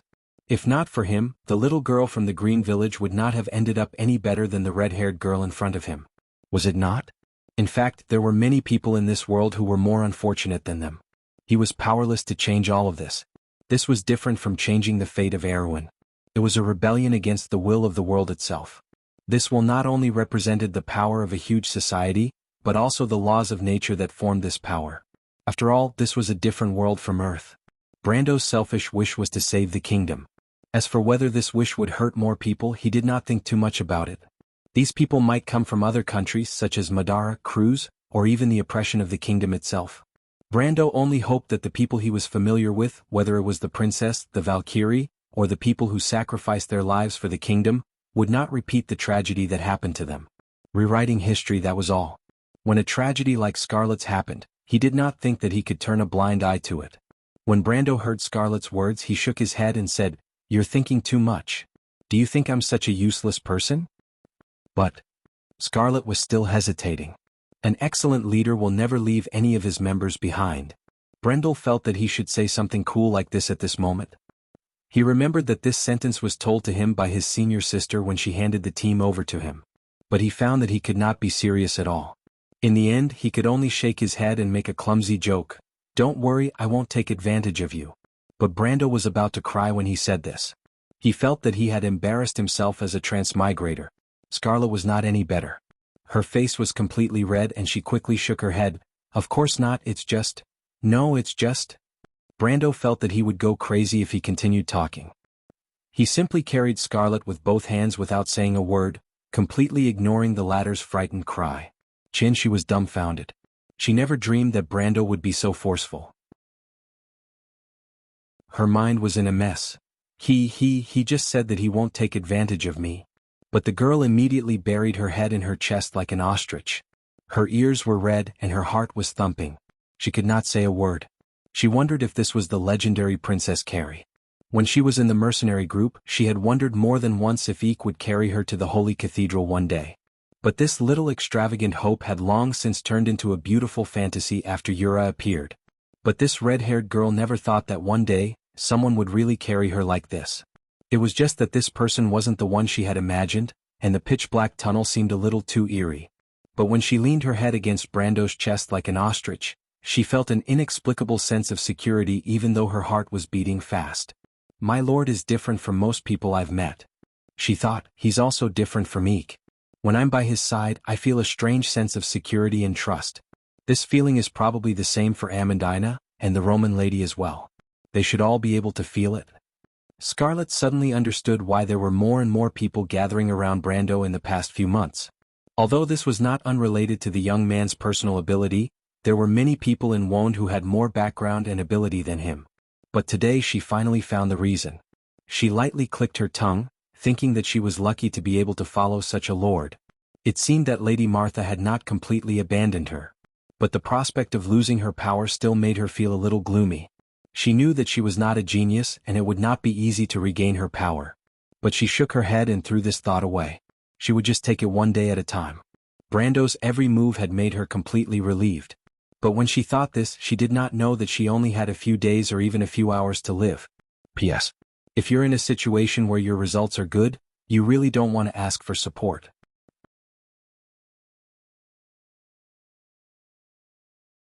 Chapter 293. The two of them walked in the dark tunnel, with only the dim light from the illuminating crystals illuminating the path ahead.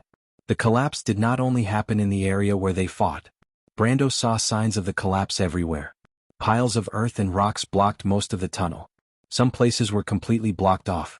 Even though he could break through the rocks in these places, he still chose to take a detour in order to not cause a second collapse.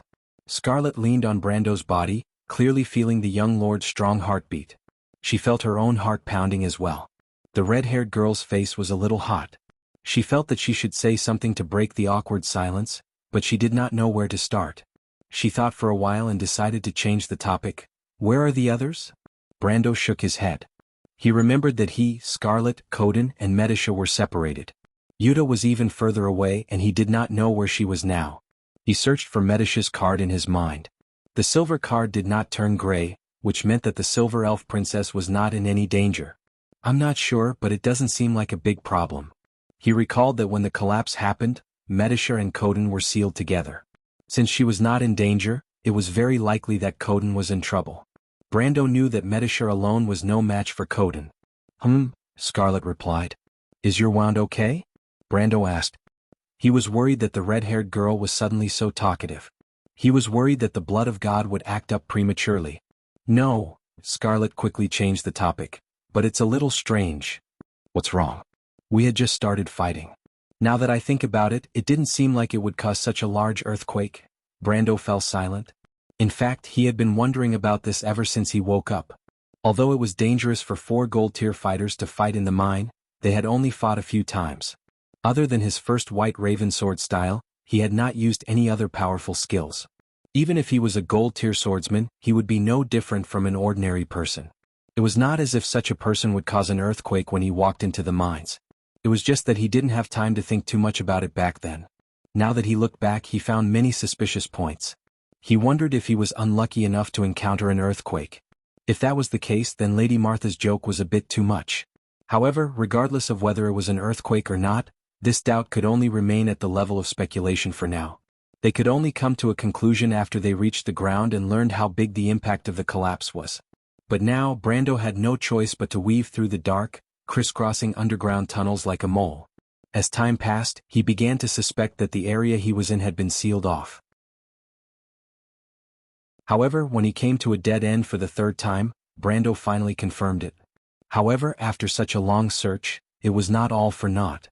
At least he found out that the elevator he used to go up to this floor could still be used. The only bad news was that the elevator could only go up to the 4th floor. The 4th floor of the mine was connected to the 3rd floor, but the 5th floor was connected to the beehive. It was a complicated cave system, and from there one could enter the 4th floor. Perhaps one could enter the 3rd floor from another area. Brando had asked Joka before he entered the mine. There were a total of 5 elevators from the 3rd to the 4th floor. Although the area he was in was sealed off by the falling rocks, the other areas on the 3rd floor might not be the same. He made a decision in a short time and brought Scarlet to the 4th floor to try his luck. The elevator hit the rock and stopped with a heavy thud. Brando was no stranger to this floor of the mine. In fact, he came up from here before. The 4th floor was also dark, but under the light of the illuminating crystal, Brando immediately noticed that the 4th floor had also collapsed. He looked up at the loose rock at the top of the tunnel and the dirt on the ground. However, the rock here was more solid, so the tunnel suffered less damage than the previous one. Brando was more and more confused.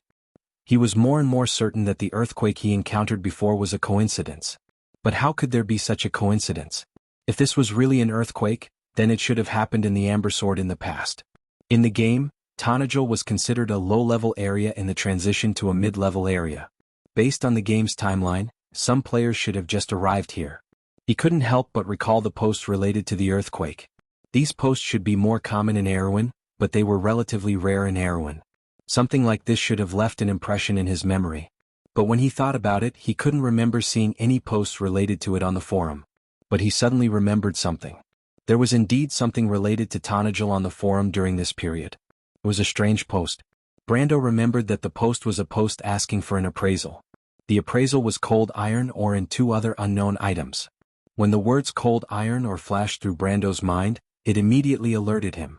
He immediately recalled the title of the post. He remembered that the title of the post was, "A large number of cold iron ore for sale," and also asking to appraise 2 items that have never been seen before. To be honest, there were at least 800 if not 1,000 posts like this on the forum during that era. After all, players had only been in the game for a few months, and there were too many new things that the players had not seen before. It was difficult for Brando to remember such a post. But in that era when players did not have any high-level materials, the sudden appearance of a large number of cold iron ore made this post popular. At that time, some people even doubted the authenticity of this post, but it also made Brando remember this post. But his memory of this post was quite vague. He had already forgotten most of the main post's content. He could only vaguely remember that the poster seemed to have received a mission, and then found 2 strange items in a cold iron ore vein when he was mining. As for why he accepted the mission to mine, Brando could not remember. But he remembered the strange items clearly. The first item was the diagonal quartz. That was the first time the magic eye stone appeared on the forum as a material. And the second item from the picture, he remembered that it was a silver ball. In the end, the discussion of this item did not reach a conclusion. But it did not disappear from the public's sight. In fact, later on, there were people who found and learned about the origin of this silver ball from other places. Silver legacy. In the Pale poem of the Cruz people, there was an era before the Age of Chaos, before Martha created the world. It was called the Age of Dusk. Legend has it that in that ancient era, there were gold and silver people living in the Age of Chaos, and there were even legendary, divine people.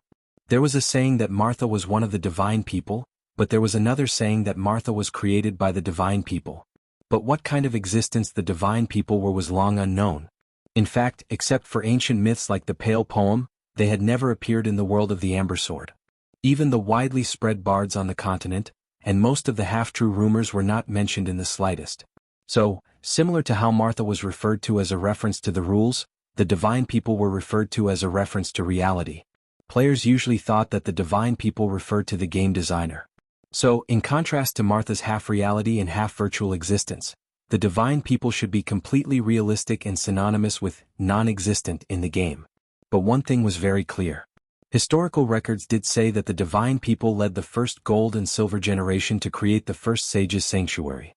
Then Martha used these points to create the world of Wond with the support of the elemental code. The formation of the world took a long time. The first gold and silver people relied on the sanctuary to resist the attack of the Twilight Dragon. Until the last sanctuary recorded in history, the Babel of Babel, was destroyed. Then came the era when the gold and silver bloodlines were scattered across the land, which was the beginning of the Age of Chaos. History before and after that had been buried in the dust. The gold and silver bloodlines had also wandered the land for countless years and almost disappeared. But the ruins of the sanctuary were not completely destroyed. Just like the fairyland of the King of Knights that Brando led the refugees of Fortress Reden into when they fled, the ruins of the sanctuary were widespread in this world. Some were half-physical, such as hidden in the crevices of space and time, such as the fairyland. Some were completely imaginary, such as the legendary Babel of Babel, the unbreakable last fortress that existed at the top of the world. But there were also some that were the most physical, and most of these were the Silver Folk sanctuaries. These sanctuaries were the most thoroughly destroyed in the war. For example, the steel plains sunk into the ground, and the runic dwarves were almost wiped out. And some were left as ruins, becoming sacred places today. The most famous one that Brando knew was the Gate to Heaven in the Kingdom of Knights. But there were also some that were unknown, such as the Dusty Kingdom in Valhalla. But in any case, some of these shelters were not empty. Just like archaeology, people who entered could often find something inside. This was the legacy of the Gold people and the Silver people. In fact, the golden apple in Brando's hand was a kind of gold legacy. In terms of quality, although the legacy of the Silver Folk was a little inferior, the effect would not be that bad. Thinking of this, Brando could already guess that the previous earthquake was completely likely caused by the magical resonance caused by the unearthing of the high-grade holy object. The magic eye gem, the cold iron, or he had almost confirmed where this mission was. Just relying on the legacy of the Silver Folk alone did not seem to be enough to cause such a big commotion. Brando was a little puzzled.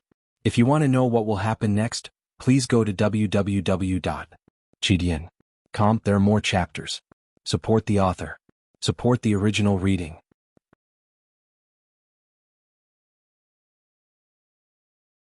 Chapter 294. Not long after they entered the 4th level, Brando suddenly heard Scarlet whisper, "My lord."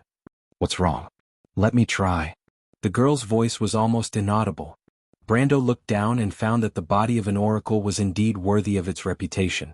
Although she had lost her strength, her body's recovery ability was still much stronger than the average person. Brando saw that the wound on her thigh had stopped bleeding and formed a scab. He hesitated for a moment and asked, "Is it okay?" But under the girl's insistence, Brando finally helped her down. Scarlet frowned slightly when her feet touched the ground, but after a while she stood steadily. Although she was a little slow, she could barely walk by herself with the support of the lightning spear. After discovering this, Scarlet seemed to be a little happy. She happily raised her head and smiled at Brando. "My lord." Brando rarely saw such a heartfelt smile from Scarlet. He could not help but be slightly startled. But the latter quickly realized that she had lost her composure and turned her head away. Brando actually thought that the red-haired girl looked pretty when she smiled, but of course he would never say that out loud. The two maintained their silence as they walked through the low tunnel. Not long after, Brando suddenly saw a faint white thing in the darkness ahead. He softly exclaimed in surprise. "What's wrong?" Scarlet asked from behind. "There seems to be something," Brando explained in a low voice. He knew that Scarlet's vision was no different from that of an ordinary person. In this environment it was difficult to see far away. Although there was an illuminating crystal, the light was too bad. He pulled out his sword with one hand and slowly walked over with the girl. Finally he saw that it was a person lying on the ground. It seemed to be a miner here. He carefully looked at the person and did not find any obvious wounds on his body. "He's not dead yet." Scarlet looked at the person and immediately judged. Brando also saw that the person's chest was rising and falling slightly. It seemed that he had just fainted. He nodded and tried to shout but did not wake up. So he pulled out the cork on the water bag and flicked some water on the person's forehead.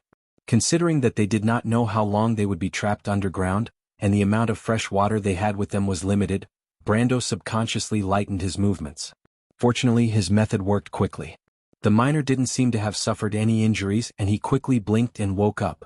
But as soon as it opened its eyes and saw the two of them, it subconsciously shrank back and crashed into the cold rock wall. Brando looked at his uneasy expression and hurriedly said, "We are also from here. You don't have to worry." The miner was stunned for a moment before he came to his senses.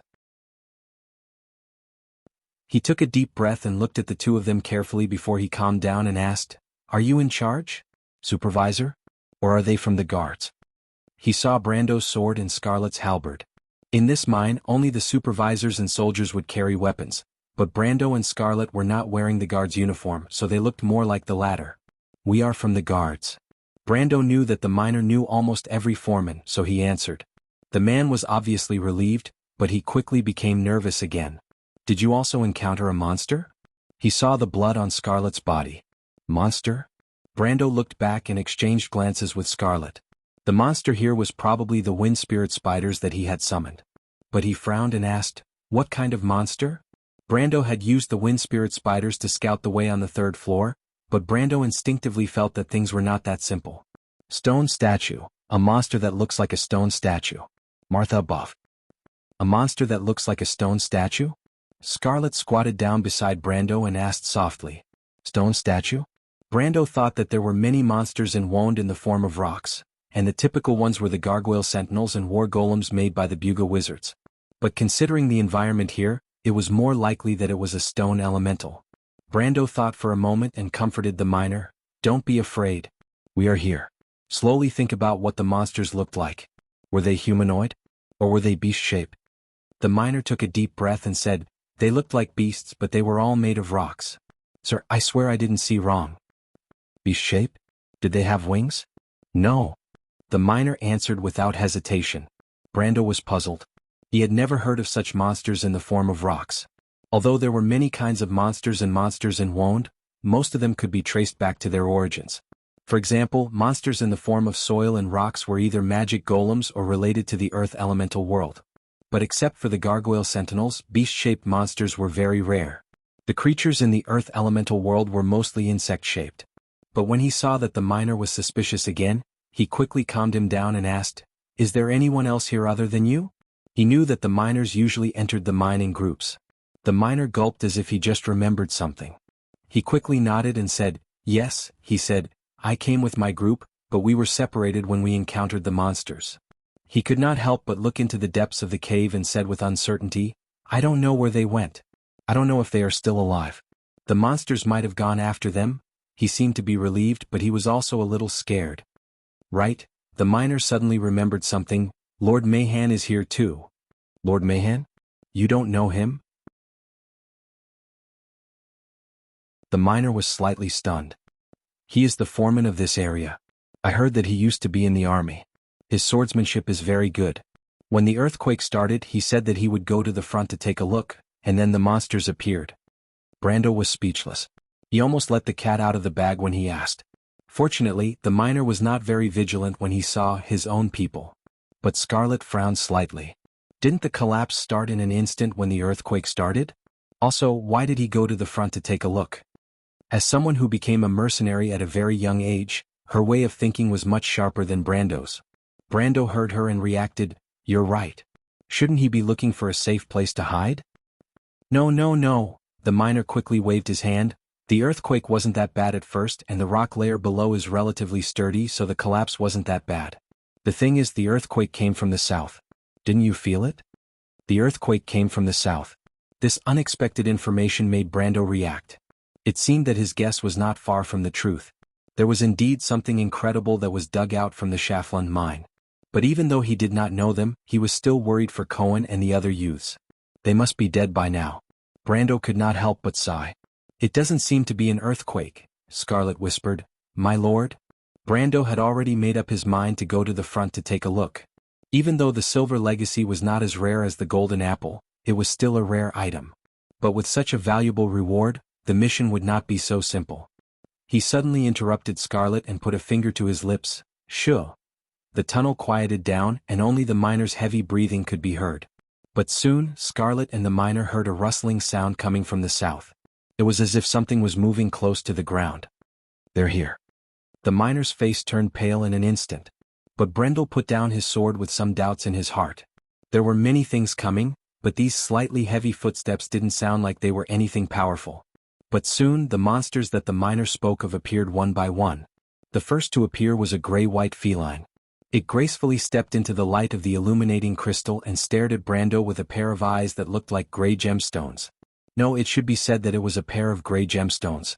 This was because the slender feline was actually a stone statue. A living stone statue with gray crystals as its eyes. Brando immediately understood when he saw this thing. It was not a monster in the form of a rock. It was a summoned creature. To be more precise, it was a creature formed from the earth elemental. As for what form it took, it was entirely up to the summoner's will. But Brando was slightly taken aback. There's an elven summoner down there? This thought flashed through his mind. Or is there something controlling these creatures unconsciously? It seemed that the latter possibility was much more obvious. But if it was a piece of equipment with self-consciousness, even if it had no intelligence, it would be at least fantasy level or above. And it might even be an extremely high fantasy level. When Brando thought of this, he suddenly burst into tears. He thought that since he came to this world he could finally see high-level equipment for the first time. As he thought of this, more and more felines appeared in the darkness. There were more than 10 of them, and there were a few pairs of shimmering eyes swaying beyond the boundary of light. More than 20 rock panthers had formed a semicircular encirclement around them. Brando did not panic at all. He stepped forward and put down his sword. Stay back, Scarlet. Scarlet grabbed the miner, who was so scared that his legs went soft and was about to roll and crawl away. Then she turned back and nodded at Brando and obediently stepped back a little. She knew that she did not have any power now. At most, she relied on her strength as an oracle to be slightly stronger than ordinary people. If she stayed on the front line, she could only interfere with Brando's actions. However, although she had lost her power, her vision was still there. She had already seen that these big rock panthers did not seem to be a threat, especially to Brando. On the 19th, my relative is getting married. I'm not sure if I'll be updating, but I'll make up for it if it's missing. To be continued. If you want to know what happened next, please go to www.chidian.com to read more chapters. Support the author, support the original reading.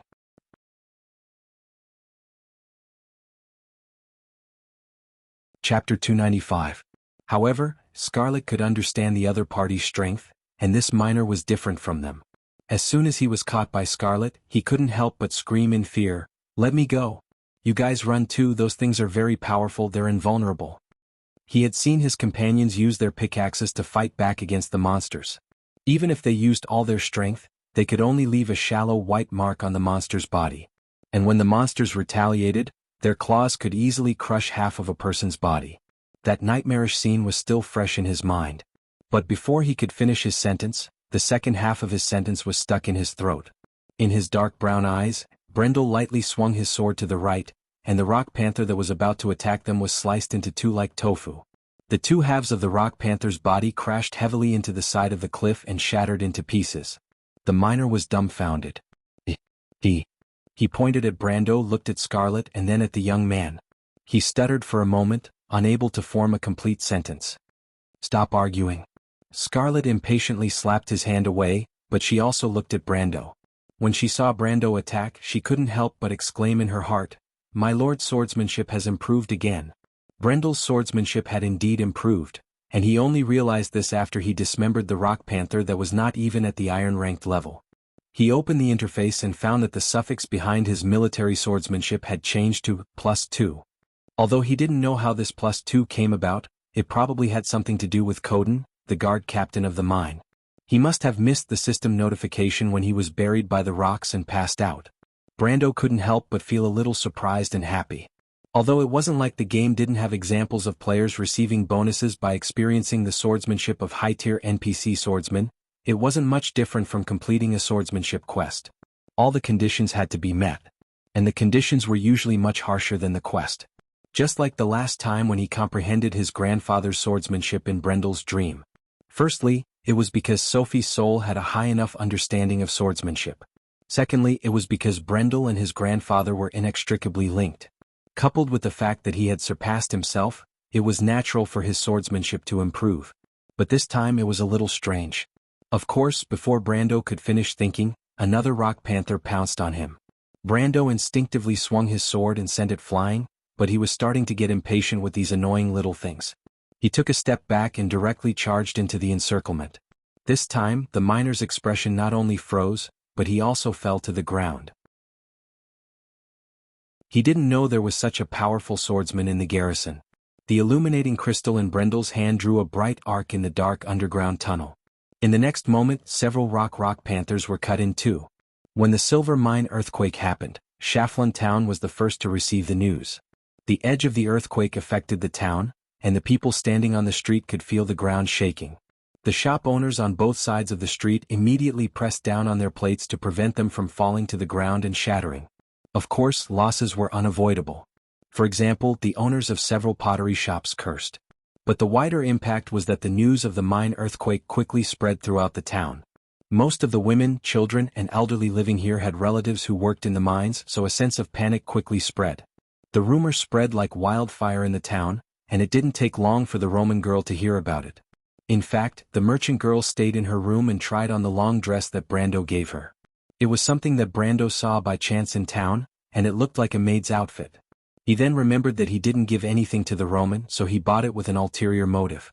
Of course, although his motive was a little dark, the Roman liked it very much. Of course, if it weren't for the fact that she was trying on clothes when the earthquake happened and bumped her head into the mirror frame, resulting in a red and swollen bump on her forehead, this incident would have looked even more perfect. The Roman was dizzy from the impact, but she was very curious. She immediately got up and rushed out of the door to ask the two angels what happened. The two angels naturally said that they didn't know anything. In the end, the merchant girl received accurate information from the innkeeper. There was an earthquake in the mine. Roman blinked his eyes. After carefully considering what the so-called earthquake was, he immediately became worried. She thought for a moment and made a serious decision. "I'm going to find Brando," she said to the two angels seriously. "Both of you will come with me." "Miss Roman, Master will not agree to such a thing." The first angel replied. "Master ordered us to stay in this inn until he returns. You are not allowed to run around." The second angel's words were obviously much more direct. "Besides, we are still fine. This means that Master is fine," the first angel advised. The Roman said in a methodical manner, "Brando is fine now. That's why we have to help him. Maybe he is trapped underground." If Brando knew that the Roman's words would come true, he would probably teach her a lesson. He would tell the merchant girl that since she knew that she had a crow's mouth, she shouldn't speak carelessly. Unfortunately, he didn't know. Therefore, the merchant girl was still very lively for the time being. However, the two angels didn't agree with her idea. They shook their heads and agreed that the merchant girl's idea would have a better future in a more meaningful field. For example, writing fairy tales. The Roman merchant girl knew that her request was rejected, but she wasn't discouraged. In fact, she didn't even know how to write the word discouraged. Not long after, the two angels who were doing their duty heard a loud shout coming from the room. Thinking that it was better to be safe than sorry, they rushed in at the first moment, only to see little Romaine wearing a long purple dress, her head covered in a blanket as she rolled around on the bed. In other words, she was acting like a spoiled child. When she felt the two angels rushing in, she lifted a corner of the blanket and peeked outside. She puffed up her cheeks and said, "I want to go to the mine." The unspoken message in his eyes was, "Otherwise I'll make a scene for you all to see." The two angels looked at each other and shrugged. They closed the door and left without saying a word.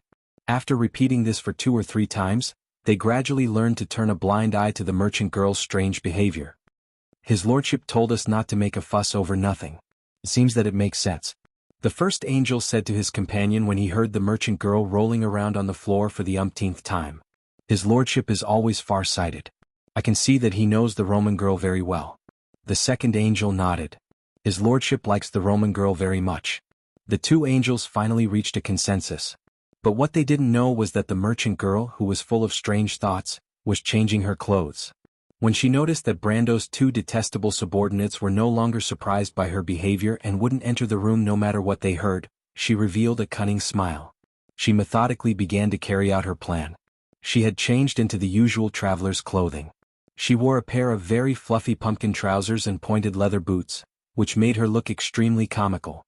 But when paired with the merchant lady's temperament of looking left and right, it complemented each other and made her look unusually cute. Then she put all her strange things into a small backpack, pulled up the bedsheet, opened the window and jumped out. She even made a funny face at the door.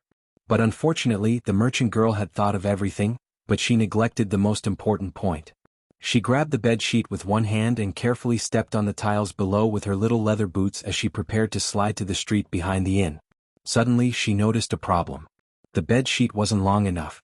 Little Roman grabbed the bedsheet and swung back and forth in the air. His flat and smooth forehead was a little shiny. It seems like I've met with a little trouble," she thought. The old dwarf, Odom, was passing through the alleyway as usual to enjoy his afternoon ale at the Trout in the Forest. When he raised his head he saw this strange scene. At first he thought that he was still asleep, so he couldn't help but rub his eyes.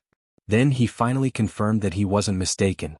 There was a girl wearing baggy pumpkin shorts holding a bedsheet and swinging it over her head not far away. The old dwarf lowered his head and thought about whether it was a carnival or something similar. However, he could not remember whether the last festival was the Midsummer Festival or the Harvest Festival. He sighed at how his memory deteriorated so quickly when he got old. Then he remembered that the last festival had been a few weeks ago, and the next one was still a month or 2 away. He thought that he must have entered the wrong place. Or maybe there was something wrong with the way he entered the alleyway. However, he immediately realized that it was the window at the back of the Trout in the Forest Inn. Wasn't it? Thinking until here, the old dwarf finally woke up from his dazed state. He raised his head and stared at the young girl who was swaying in midair. He used his hand to support his chin and asked, "Little girl, what are you doing?" "I'm sorry, old man. The bedsheet is too short." That was the Roman's first answer. "On the 19th, my relative is getting married. I'm not sure if I'll be updating, but I'll make up for it if it's missing." To be continued. If you want to know what happened next, please go to www.chidian.com to read more chapters. Support the author, support the original reading.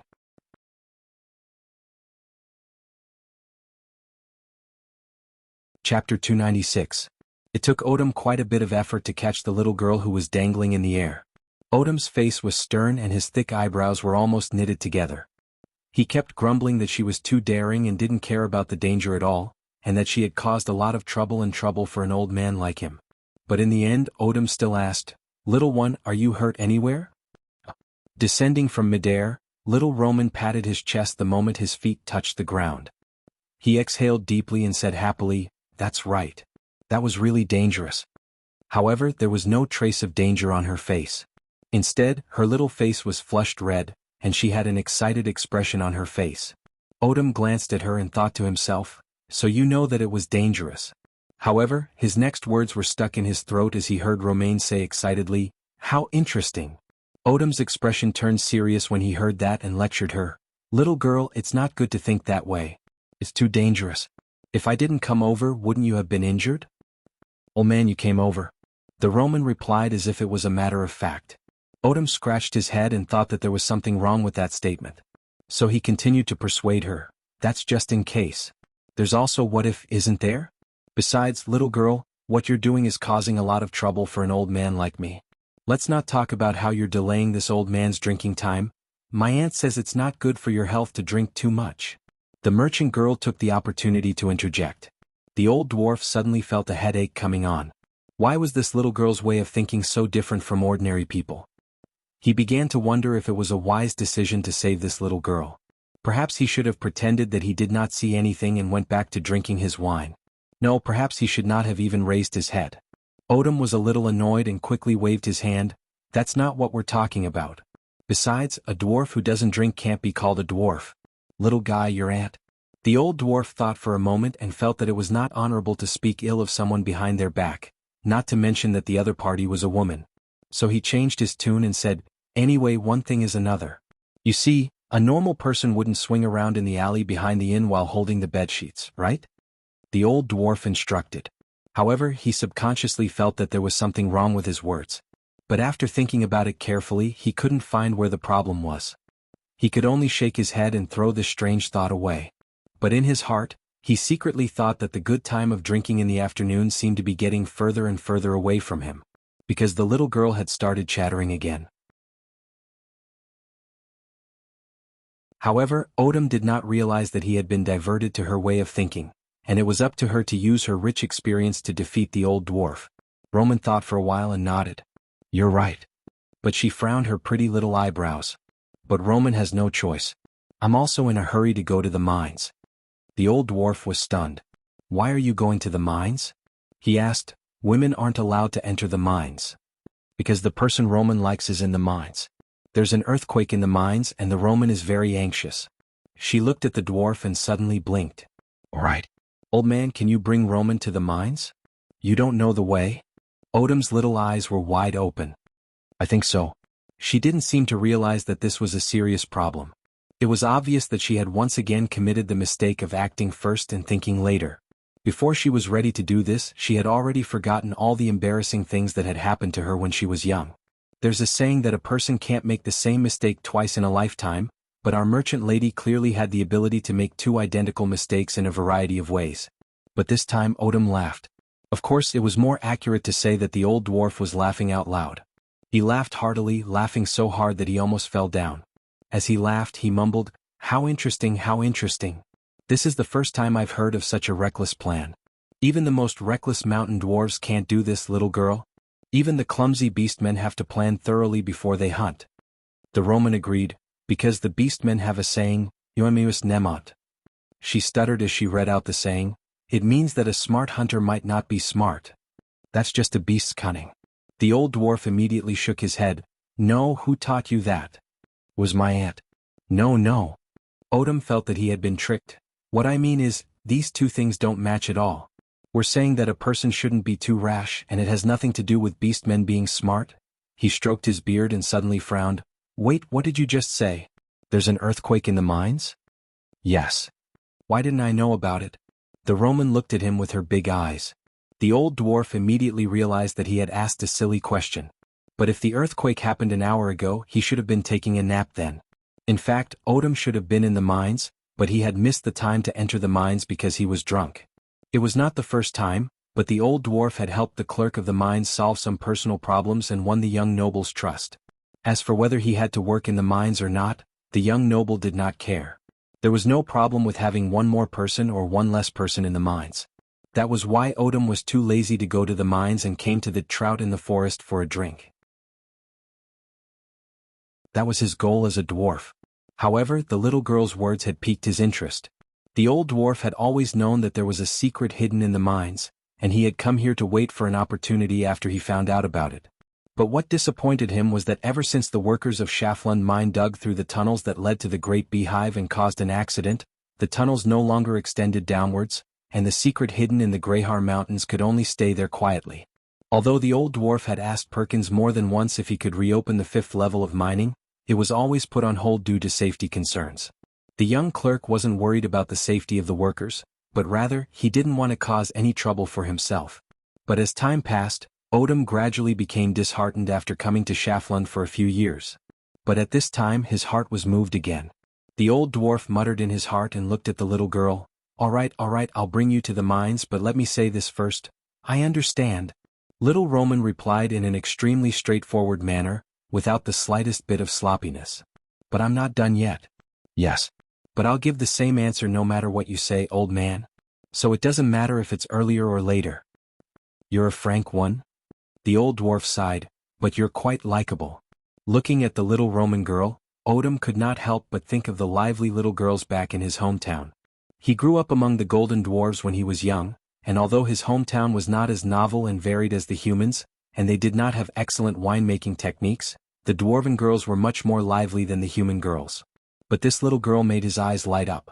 Although he had a headache, she was to his liking. Of course, she was to his liking, but the old dwarf knew that if he let her do as she pleased, she would cause a lot of trouble for him.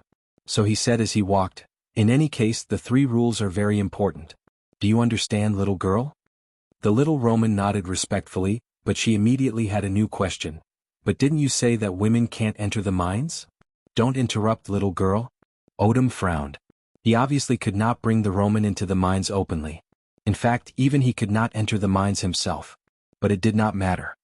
He had prepared for a long time for this plan, and some of the arrangements he had made beforehand could be put to good use. He had dug a secret tunnel outside the mines that led to the mines. Since he was the supervisor of the mines, no one would suspect anything if they bumped into him. As for the little girl, it was a little troublesome, but it was just a matter of putting on makeup. "Yes," Romain followed up and asked, "but old man, are the mountain dwarves all so rash? Old man, are you a mountain dwarf as well?" "Of course I'm not a mountain dwarf. Those rash fellows have nothing to do with me." The short and fat dwarf suddenly stopped and coughed heavily. "Don't interrupt." The battle underground had come to an end. When the last rock beast was reduced to pieces, Brando found a few corpses of miners at the end of the tunnel. After the man identified them, he realized that they were the corpses of his former companions. After the miner who was saved by Brando saw the young man's strength, he was determined to follow them. Even when Brando advised him to hide in the safer 3rd level of the mine, the latter shook his head and refused. He felt that it was much safer to follow the 2 of them. Translator, Endless Fantasy Translation Editor. Endless Fantasy Translation. If you want to know what will happen next, please go to www.chidian.com to read more chapters. Support the author, support the original reading. You're tuning in to the Han Lee's Wuxia Chronicles YouTube channel. We're so grateful for your support, and don't forget to subscribe to join us on this incredible journey through captivating stories. Your generosity through donations truly makes a world of difference, as it's the primary source of revenue that allows me to expand and enhance this channel for you. Thank you from the bottom of my heart for being a part of this adventure.